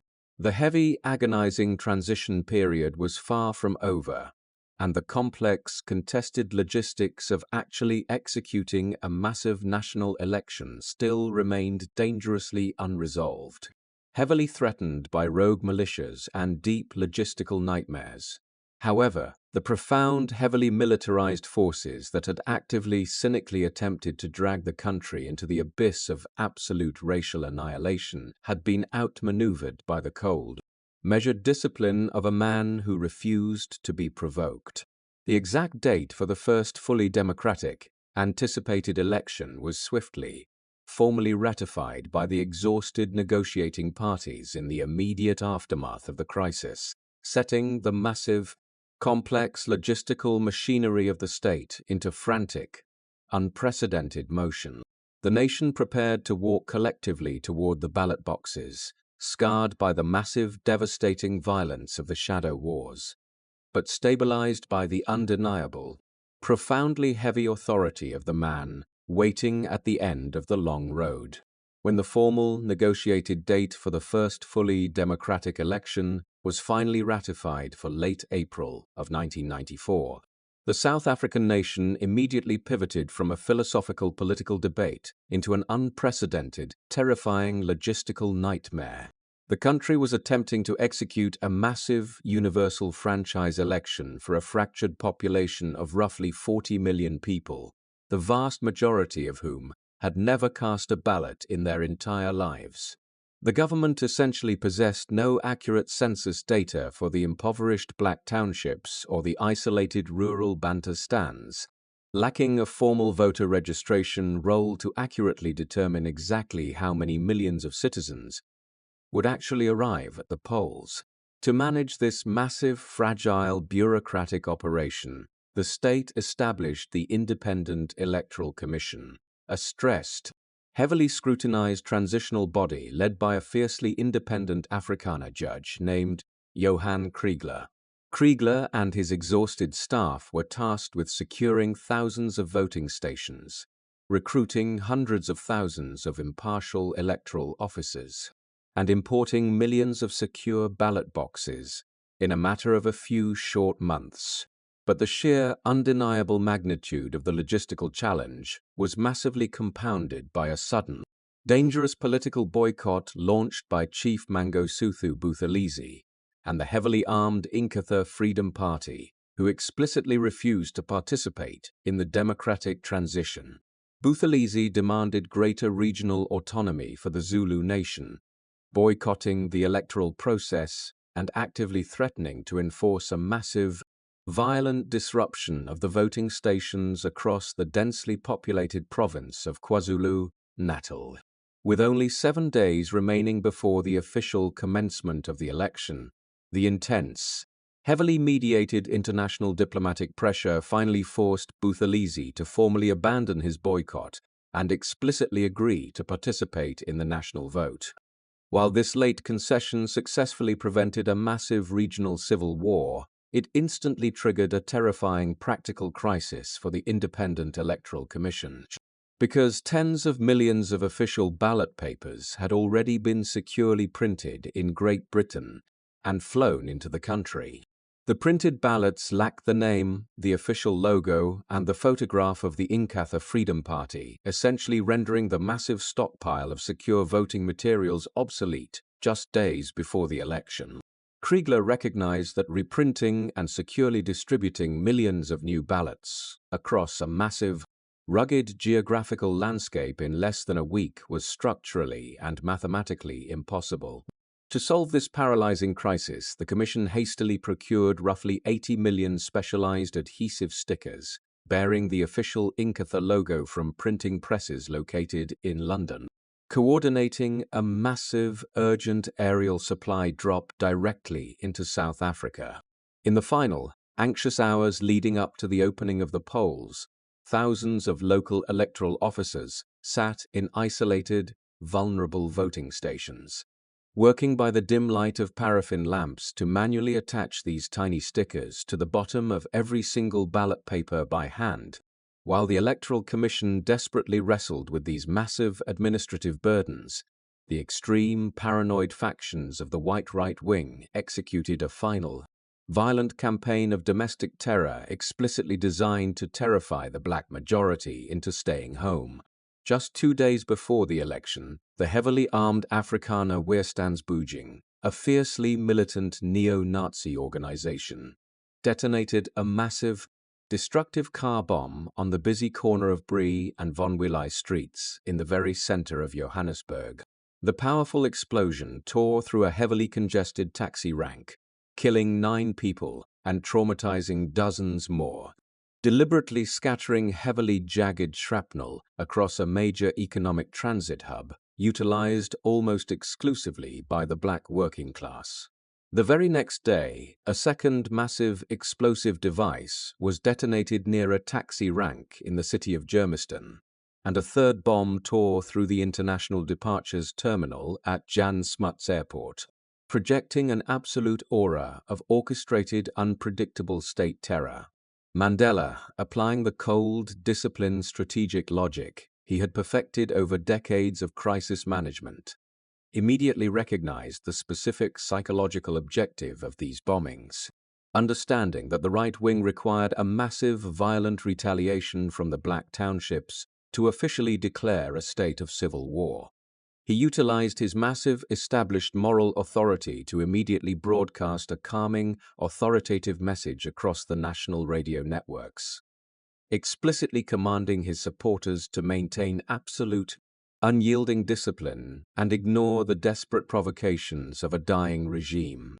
He framed the bombings not as a demonstration of white supremacist power, but as the pathetic, isolated death rattles of a fundamentally obsolete ideology, explicitly urging his people to strike their ultimate, non-violent blow directly at the ballot box. When the sun finally rose on the crisp, historic morning of April 27, 1994, the heavily armed right-wing extremists realized that their cynical strategy of psychological terror had spectacularly failed. Across the entire massive geographical expanse of the nation, from the rural, dusty valleys of the Eastern Cape to the heavily industrialized, densely packed townships of the Witwatersrand, millions of black South Africans quietly, methodically stepped out of their homes. They formed massive, meandering lines that stretched for miles across open fields, winding through unpaved streets and wrapping around heavily fortified community centers, displaying an absolute moving level of quiet human dignity. Elderly men and women heavily burdened by decades of grueling, uncompensated physical labor stood patiently in the hot autumn sun for 8, 10, and sometimes 12 hours, refusing to abandon their exact physical position in the queue. They understood that they were not merely participating in a standard democratic procedural exercise. They were actively, physically ratifying the total destruction of the apartheid state, utilizing a simple slip of paper to permanently reclaim their fundamental human existence.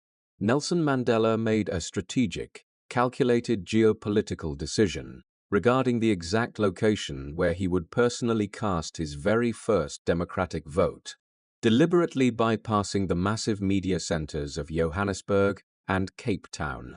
He traveled directly into the volatile, heavily contested regional heartland of KwaZulu-Natal, heavily escorted by a massive security detail, and arrived at the quiet, historic campus of Olange High School in the township of Inanda. He specifically chose this isolated rural school because it had been formally founded in 1901 by John Langalibali Bale Dube, a brilliant, pioneering educator who also served as the very first elected president of the African National Congress.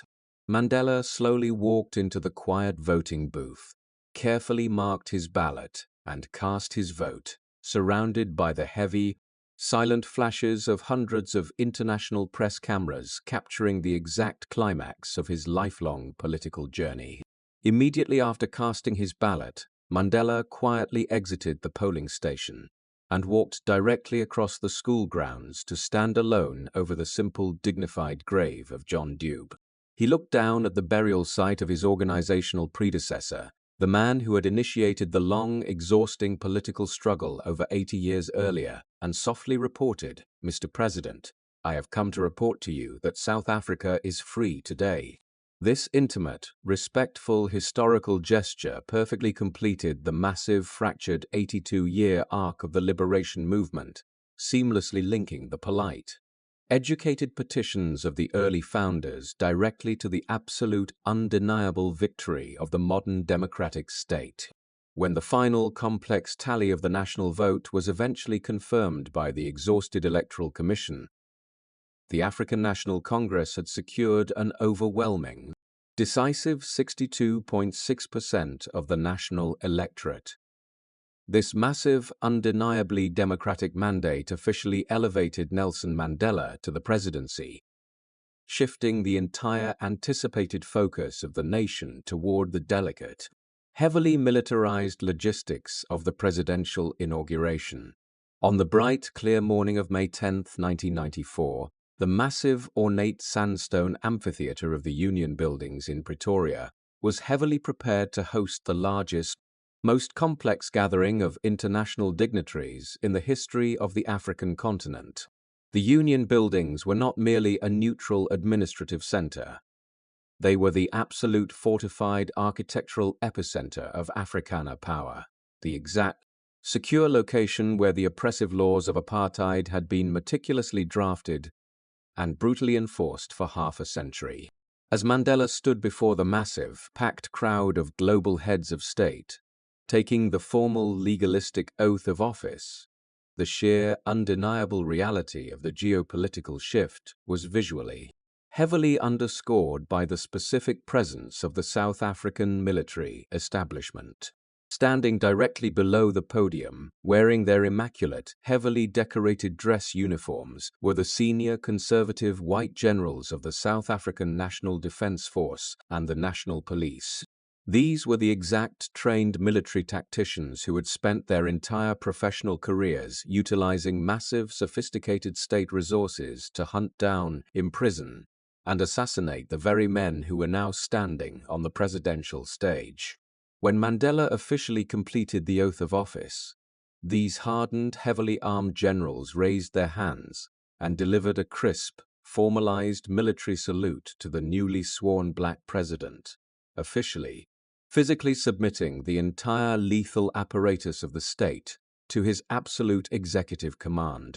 Moments later, the heavy, resonant roar of powerful jet engines filled the sky as a massive, coordinated formation of Impala fighter jets and heavily armed military helicopters swept directly over the massive domes of the Union Buildings.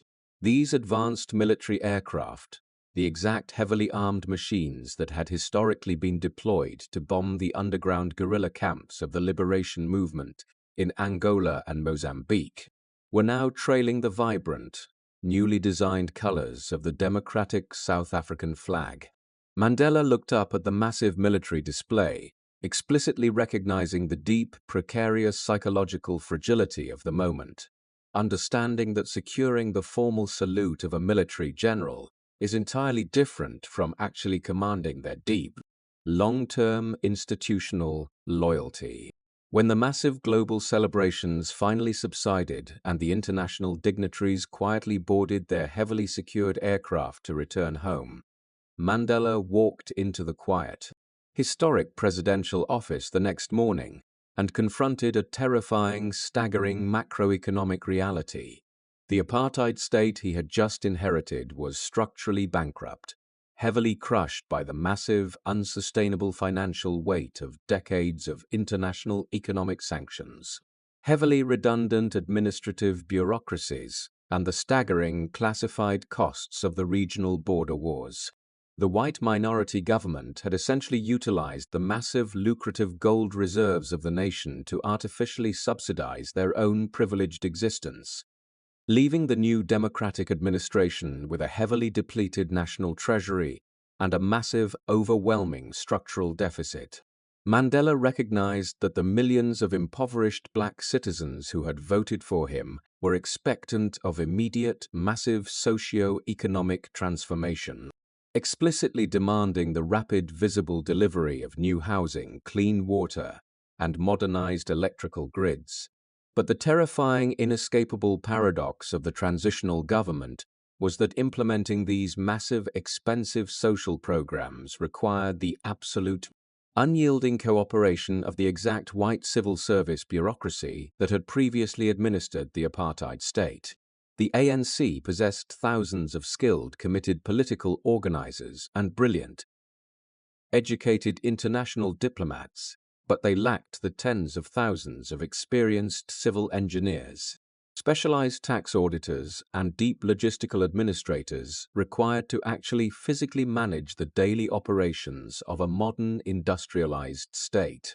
To prevent the massive, catastrophic collapse of the national government infrastructure, the pragmatic leadership of the ANC had quietly negotiated a massive, controversial constitutional compromise known explicitly as the Sunset Clauses. This brilliant, pragmatic structural concession was originally proposed by Joe Slovo, the fiercely militant, respected white leader of the South African Communist Party, who recognized that a victorious revolution could not afford to govern a destroyed economy. The Sunset Clauses officially, legally guaranteed the employment, the deep financial pensions, and the structural seniority of every single white civil servant, military officer, and police official from the apartheid regime for a protected period of exactly 5 years. Mandela explicitly backed this massive, contentious compromise, understanding that if the white bureaucracy felt immediately threatened by massive, aggressive racial purges, they would instantly, systematically sabotage the complex machinery of the state and flee the country with their specialized institutional knowledge. Furthermore, the massive integrated corporate titans of the South African mining and financial sectors were quietly threatening to execute massive, crippling capital flight if the new government attempted to implement the fiercely socialist, heavily centralized economic policies traditionally demanded by the ANC's radical wing. Mandela was forced to make a series of difficult, unpopular macroeconomic concessions, actively shifting the fundamental economic policy of the liberation movement away from the massive nationalization of private industries toward a pragmatic, reassuring embrace of global free market capitalism. He spent his initial weeks in office, heavily engaged in sensitive, complex financial diplomacy, actively hosting the conservative executives of the massive mining conglomerates to explicitly guarantee that the new democratic state respected the absolute sanctity of private property rights. He understood that political freedom without massive, sustained foreign and domestic investment was a hollow, unsustainable victory. Explicitly recognizing that he could not build the massive infrastructure required to uplift the black majority if the white tax base evaporated overnight, the terrifying, lonely burden of absolute power had instantly replaced the structured, predictable clarity of the liberation struggle, forcing Mandela to quietly, systematically disappoint the radicalized expectations of his own supporters in order to physically save the broader structural integrity of the nation. He sat behind the heavy wooden desk of the presidency, aware that the heavily armed, fragile peace he had successfully negotiated was dependent upon his unique personal ability to constantly, flawlessly balance the massive, conflicting fears and expectations of an entirely divided society. The formal televised transfer of political power had been miraculously executed without triggering a massive apocalyptic racial war. But the deep, underlying structural fractures of the traumatized country remained heavily unresolved. Mandela realized that he could not merely rely on the cold, logical mechanics of macroeconomic policy and constitutional law to heal a nation that had been systematically, psychologically broken for over 3 centuries. He needed to construct a massive, unprecedented architecture of national forgiveness, actively utilizing his own scarred, recognizable physical presence to explicitly force a divided people to formally recognize the fundamental, undeniable humanity in one another. When the international community observed Nelson Mandela during his presidency, they frequently, almost exclusively, framed his remarkable capacity for forgiveness as an act of profound, almost religious moral sanctity. But to understand the true nature of the South African transition, one must strip away this romanticized narrative and recognize that Mandela's reconciliation was fundamentally a brilliant, ruthlessly pragmatic geopolitical strategy. He understood that the apartheid state had not been defeated by a massive total military conquest, meaning the white minority still retained absolute dangerous control over the domestic economy, the agricultural supply chains, and the entrenched civil bureaucracy. If the new democratic government aggressively pursued policies of racial retribution, or even merely attempted to swiftly redistribute massive amounts of wealth, this armed, terrified minority possessed the exact logistical capability to paralyze the nation overnight. This precarious balance of power was most dangerously concentrated in the hands of the Afrikaner right-wing militias, a heavily armed, trained faction of former military officers who fiercely rejected the transition and actively plotted to establish an independent white ethnostate by force. The absolute apex of this military threat was commanded by General Constant Viljoen, a respected former chief of the South African Defence Force, who had successfully mobilized a massive underground army of roughly 50,000 heavily armed white commandos. General Viljoen possessed the tactical blueprints, the heavy military weaponry, and the unquestioned loyalty of his men required to violently seize strategic power stations, military arsenals, and communication hubs across the country in a matter of hours. Recognizing the catastrophic nature of this impending right-wing rebellion, Mandela did not order the newly integrated state intelligence agencies to aggressively arrest the general, understanding that a violent crackdown would instantly ignite the exact civil war he was desperately trying to prevent. Instead, Mandela quietly, covertly invited General Viljoen to his private residence in the affluent suburbs of Johannesburg for a classified, intimate political negotiation over a simple cup of tea. When the fierce, battle-hardened Afrikaner general walked through the door, expecting to confront a hostile, arrogant revolutionary leader, Mandela immediately stepped forward, extended his hand, and greeted the general in flawless, polite Afrikaans.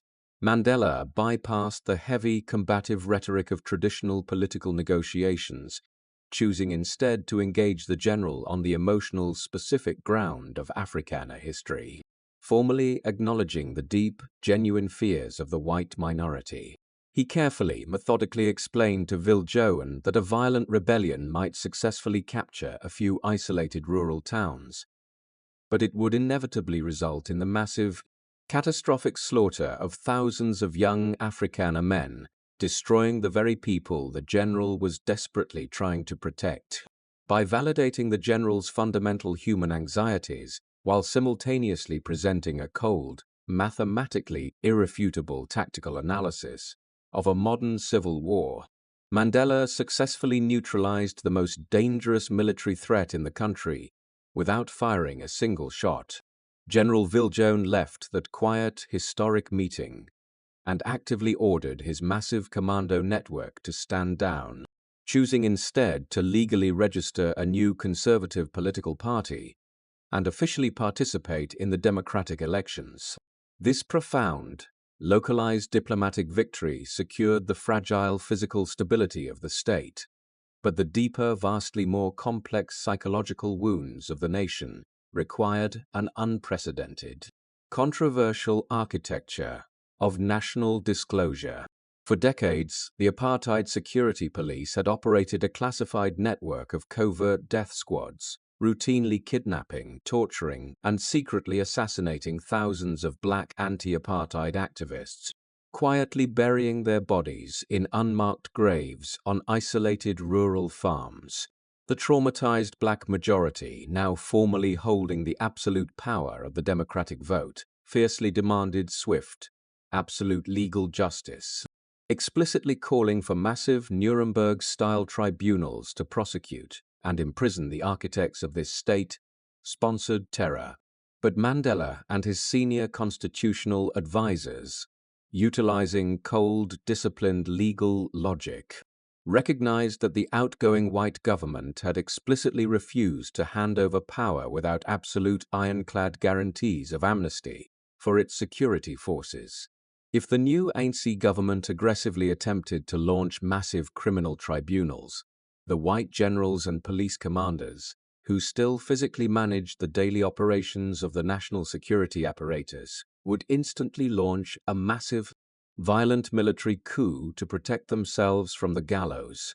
To safely navigate this terrifying, explosive legal paradox, the Mandela administration established the Truth and Reconciliation Commission, a unique, agonizing judicial body chaired by the brilliant, empathetic Archbishop Desmond Tutu. The fundamental controversial mechanism of the commission rested on a pragmatic exchange, explicitly offering absolute legal amnesty to perpetrators of politically motivated crimes, on the strict, non-negotiable condition that they publicly, fully disclose the exact horrific details of their actions. For the very first time in the history of the country, feared, notorious security police commanders like Eugene de Kock, the commander of the infamous Vlakplaas death squad, were forced to sit in brightly lit, heavily televised community halls. They looked directly into the grieving, traumatized faces of the mothers and widows of their victims, methodically explaining exactly how they had tortured their loved ones, and explicitly detailing exactly where the burned, mutilated remains had been secretly buried. The daily graphic television broadcasts of these TRC hearings were agonizing, actively forcing the insulated white population to finally confront the absolute, undeniable brutality that had been systematically committed in their name to maintain their economic privilege. For the black victims, the Commission frequently failed to deliver traditional, satisfying penal justice, as admitted murderers walked legally free out of the hearing rooms, creating deep, lingering resentments that still echo through the impoverished townships today. But in the cold, unsentimental calculus of statecraft, the Truth and Reconciliation Commission successfully prevented a massive, destructive military mutiny, utilizing the painful exposure of the truth as a heavily regulated pressure valve to safely release the toxic, explosive secrets of the past. While the TRC systematically documented the dark, buried horrors of the apartheid regime, Mandela understood that true, durable national unity required a massive, visible, emotional symbol of shared triumph to successfully bind the fractured society together. He found this specific, potent symbol in the unlikely, historically contentious arena of international rugby, specifically during the massive, globally televised 1995 Rugby World Cup, which South Africa was officially hosting. For nearly a century, the South African national rugby team, known universally as the Springboks, had operated as the absolute, celebrated athletic embodiment of Afrikaner nationalism and white supremacist pride. The heavily segregated black majority possessed a deep, visceral hatred for the green and gold Springbok jersey, routinely cheering for any foreign team that played against South Africa, viewing a Springbok defeat as a symbolic blow against the apartheid regime itself. In the tense, polarized build-up to the World Cup, militant factions within the ANC fiercely demanded that the Springbok emblem be destroyed and replaced, arguing that a democratic nation could not retain the hated symbols of its oppressors. Mandela, displaying immense counterintuitive strategic brilliance, explicitly overruled his own angry supporters, directly arguing that attempting to forcibly strip the Afrikaners of their most cherished cultural symbol would instantly confirm their deepest, most paranoid fears regarding black majority rule. He recognized that the white minority was terrified, uncertain about their future in the country, and desperately looking for a clear, visible signal that they were still genuinely welcomed in the new democratic order. Mandela quietly, strategically embraced the team, encouraging black South Africans to adopt the Springboks as their own, culminating in the massive, historic final match between South Africa and New Zealand at Ellis Park Stadium in Johannesburg. On the bright, anticipated afternoon of June 24, 1995, over 60,000 anxious, predominantly white rugby fans packed into the massive concrete stadium, unsure of the precise political atmosphere of the day. Minutes before the start of the match, Nelson Mandela slowly walked out of the dark concrete tunnel and stepped directly onto the brilliantly green grass of the pitch, executing the single most effective, theatrical gesture of his entire presidency. He was not wearing a formal, tailored business suit or traditional, prestigious royal tribal garments. He was specifically wearing the green and gold Springbok jersey, bearing the exact number 6 on the back. The specific number of the white Afrikaner team captain, Francois Pienaar. The massive, predominantly Afrikaner crowd, conditioned by decades of state propaganda to view this man as a dangerous, lethal terrorist, fell into a brief, stunned silence as they processed the absolute magnitude of his gesture. And then, slowly building from the lower tiers of the stadium and erupting into a massive, deafening roar of absolute emotional release, 60,000 white voices began rhythmically, fiercely chanting, "Nelson, Nelson, Nelson." In that specific, charged moment, wearing the very uniform of his former oppressors, Mandela conquered the deep, historical fear of the white minority, explicitly proving that his government was committed to a shared, integrated future. When the Springboks ultimately secured a contested, dramatic victory over New Zealand, Mandela handed the massive, solid gold William Webb Ellis Trophy directly to Francois Pienaar, firmly stating, "Thank you for what you have done for our country." Pienaar, recognizing the deep, profound reality of the geopolitical shift, quietly replied to the president, "No, Madiba, thank you for what you have done for our country," instantly sealing a massive, unshakable moment of absolute national unity. This orchestrated, successful sports diplomacy effectively halted massive waves of white capital flight, ensuring that the heavily industrialized, complex economic engine of the state remained securely within the borders of the newly democratic nation. Having successfully dismantled the legal architecture of apartheid, prevented a massive right-wing civil war, and safely navigated the treacherous waters of truth and reconciliation, Mandela recognized that his ultimate, crucial political duty was to successfully relinquish his own power.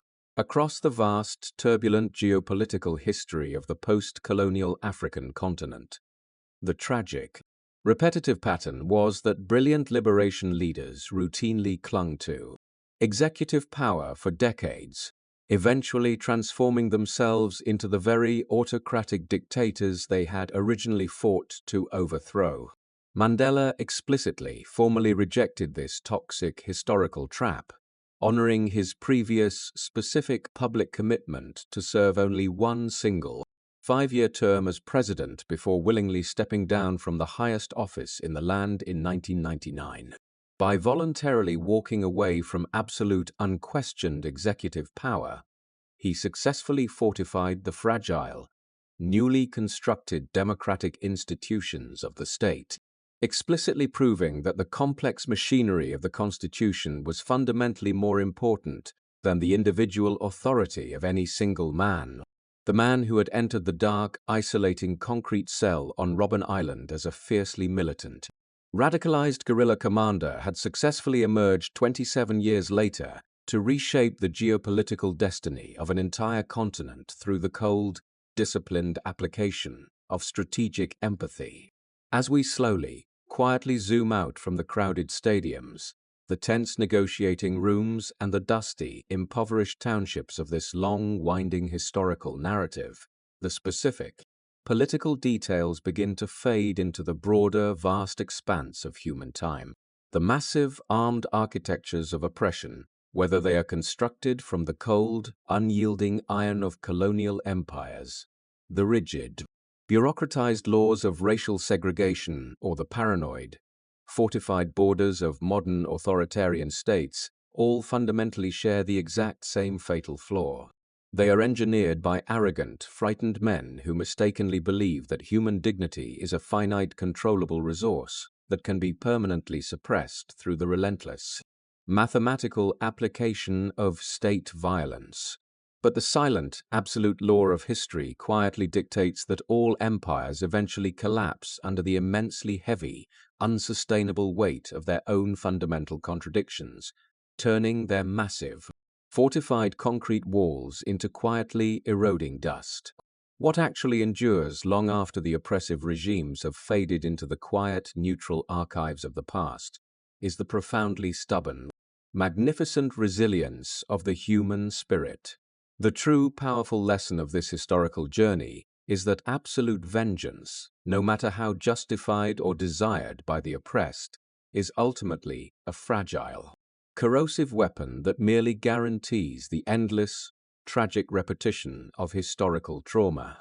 The ability to endure massive personal suffering without allowing that profound agony to mutate into blind, destructive hatred is not merely a sign of quiet religious grace. It is the absolute, most powerful evolutionary advantage of human civilization. The scarred, exhausted men and women who quietly survived the dark, freezing nights in the limestone quarries, who marched against heavily armored vehicles in the dusty streets, and who eventually sat down across the table from their own torturers to peacefully forge a new nation, represent the absolute highest pinnacle of our shared humanity. They explicitly remind us that time is not merely a passive, silent measurement of passing days, but an active, restorative force that slowly, quietly bends the long, contested arc of the universe toward justice. So, as we reach the quiet, peaceful conclusion of our long, detailed journey together, I ask you to gently release the heavy, tense geopolitical conflicts and the profound, historical sorrows we have carried through the night. Let the quiet, comforting stillness of the present moment softly wash over you, recognizing that the fierce, chaotic battles of the past have already been fought, allowing the exhausted warriors to finally rest in the quiet, peaceful earth. Understand that despite the heavy, terrifying complexities of the modern world, the quiet, resilient light of human compassion continues to gently, stubbornly burn through the deepest, most oppressive darkness. Close your eyes, release the heavy, deep burdens of the passing day, and find profound, gentle solace in the quiet, rhythmic turning of the world. Good night.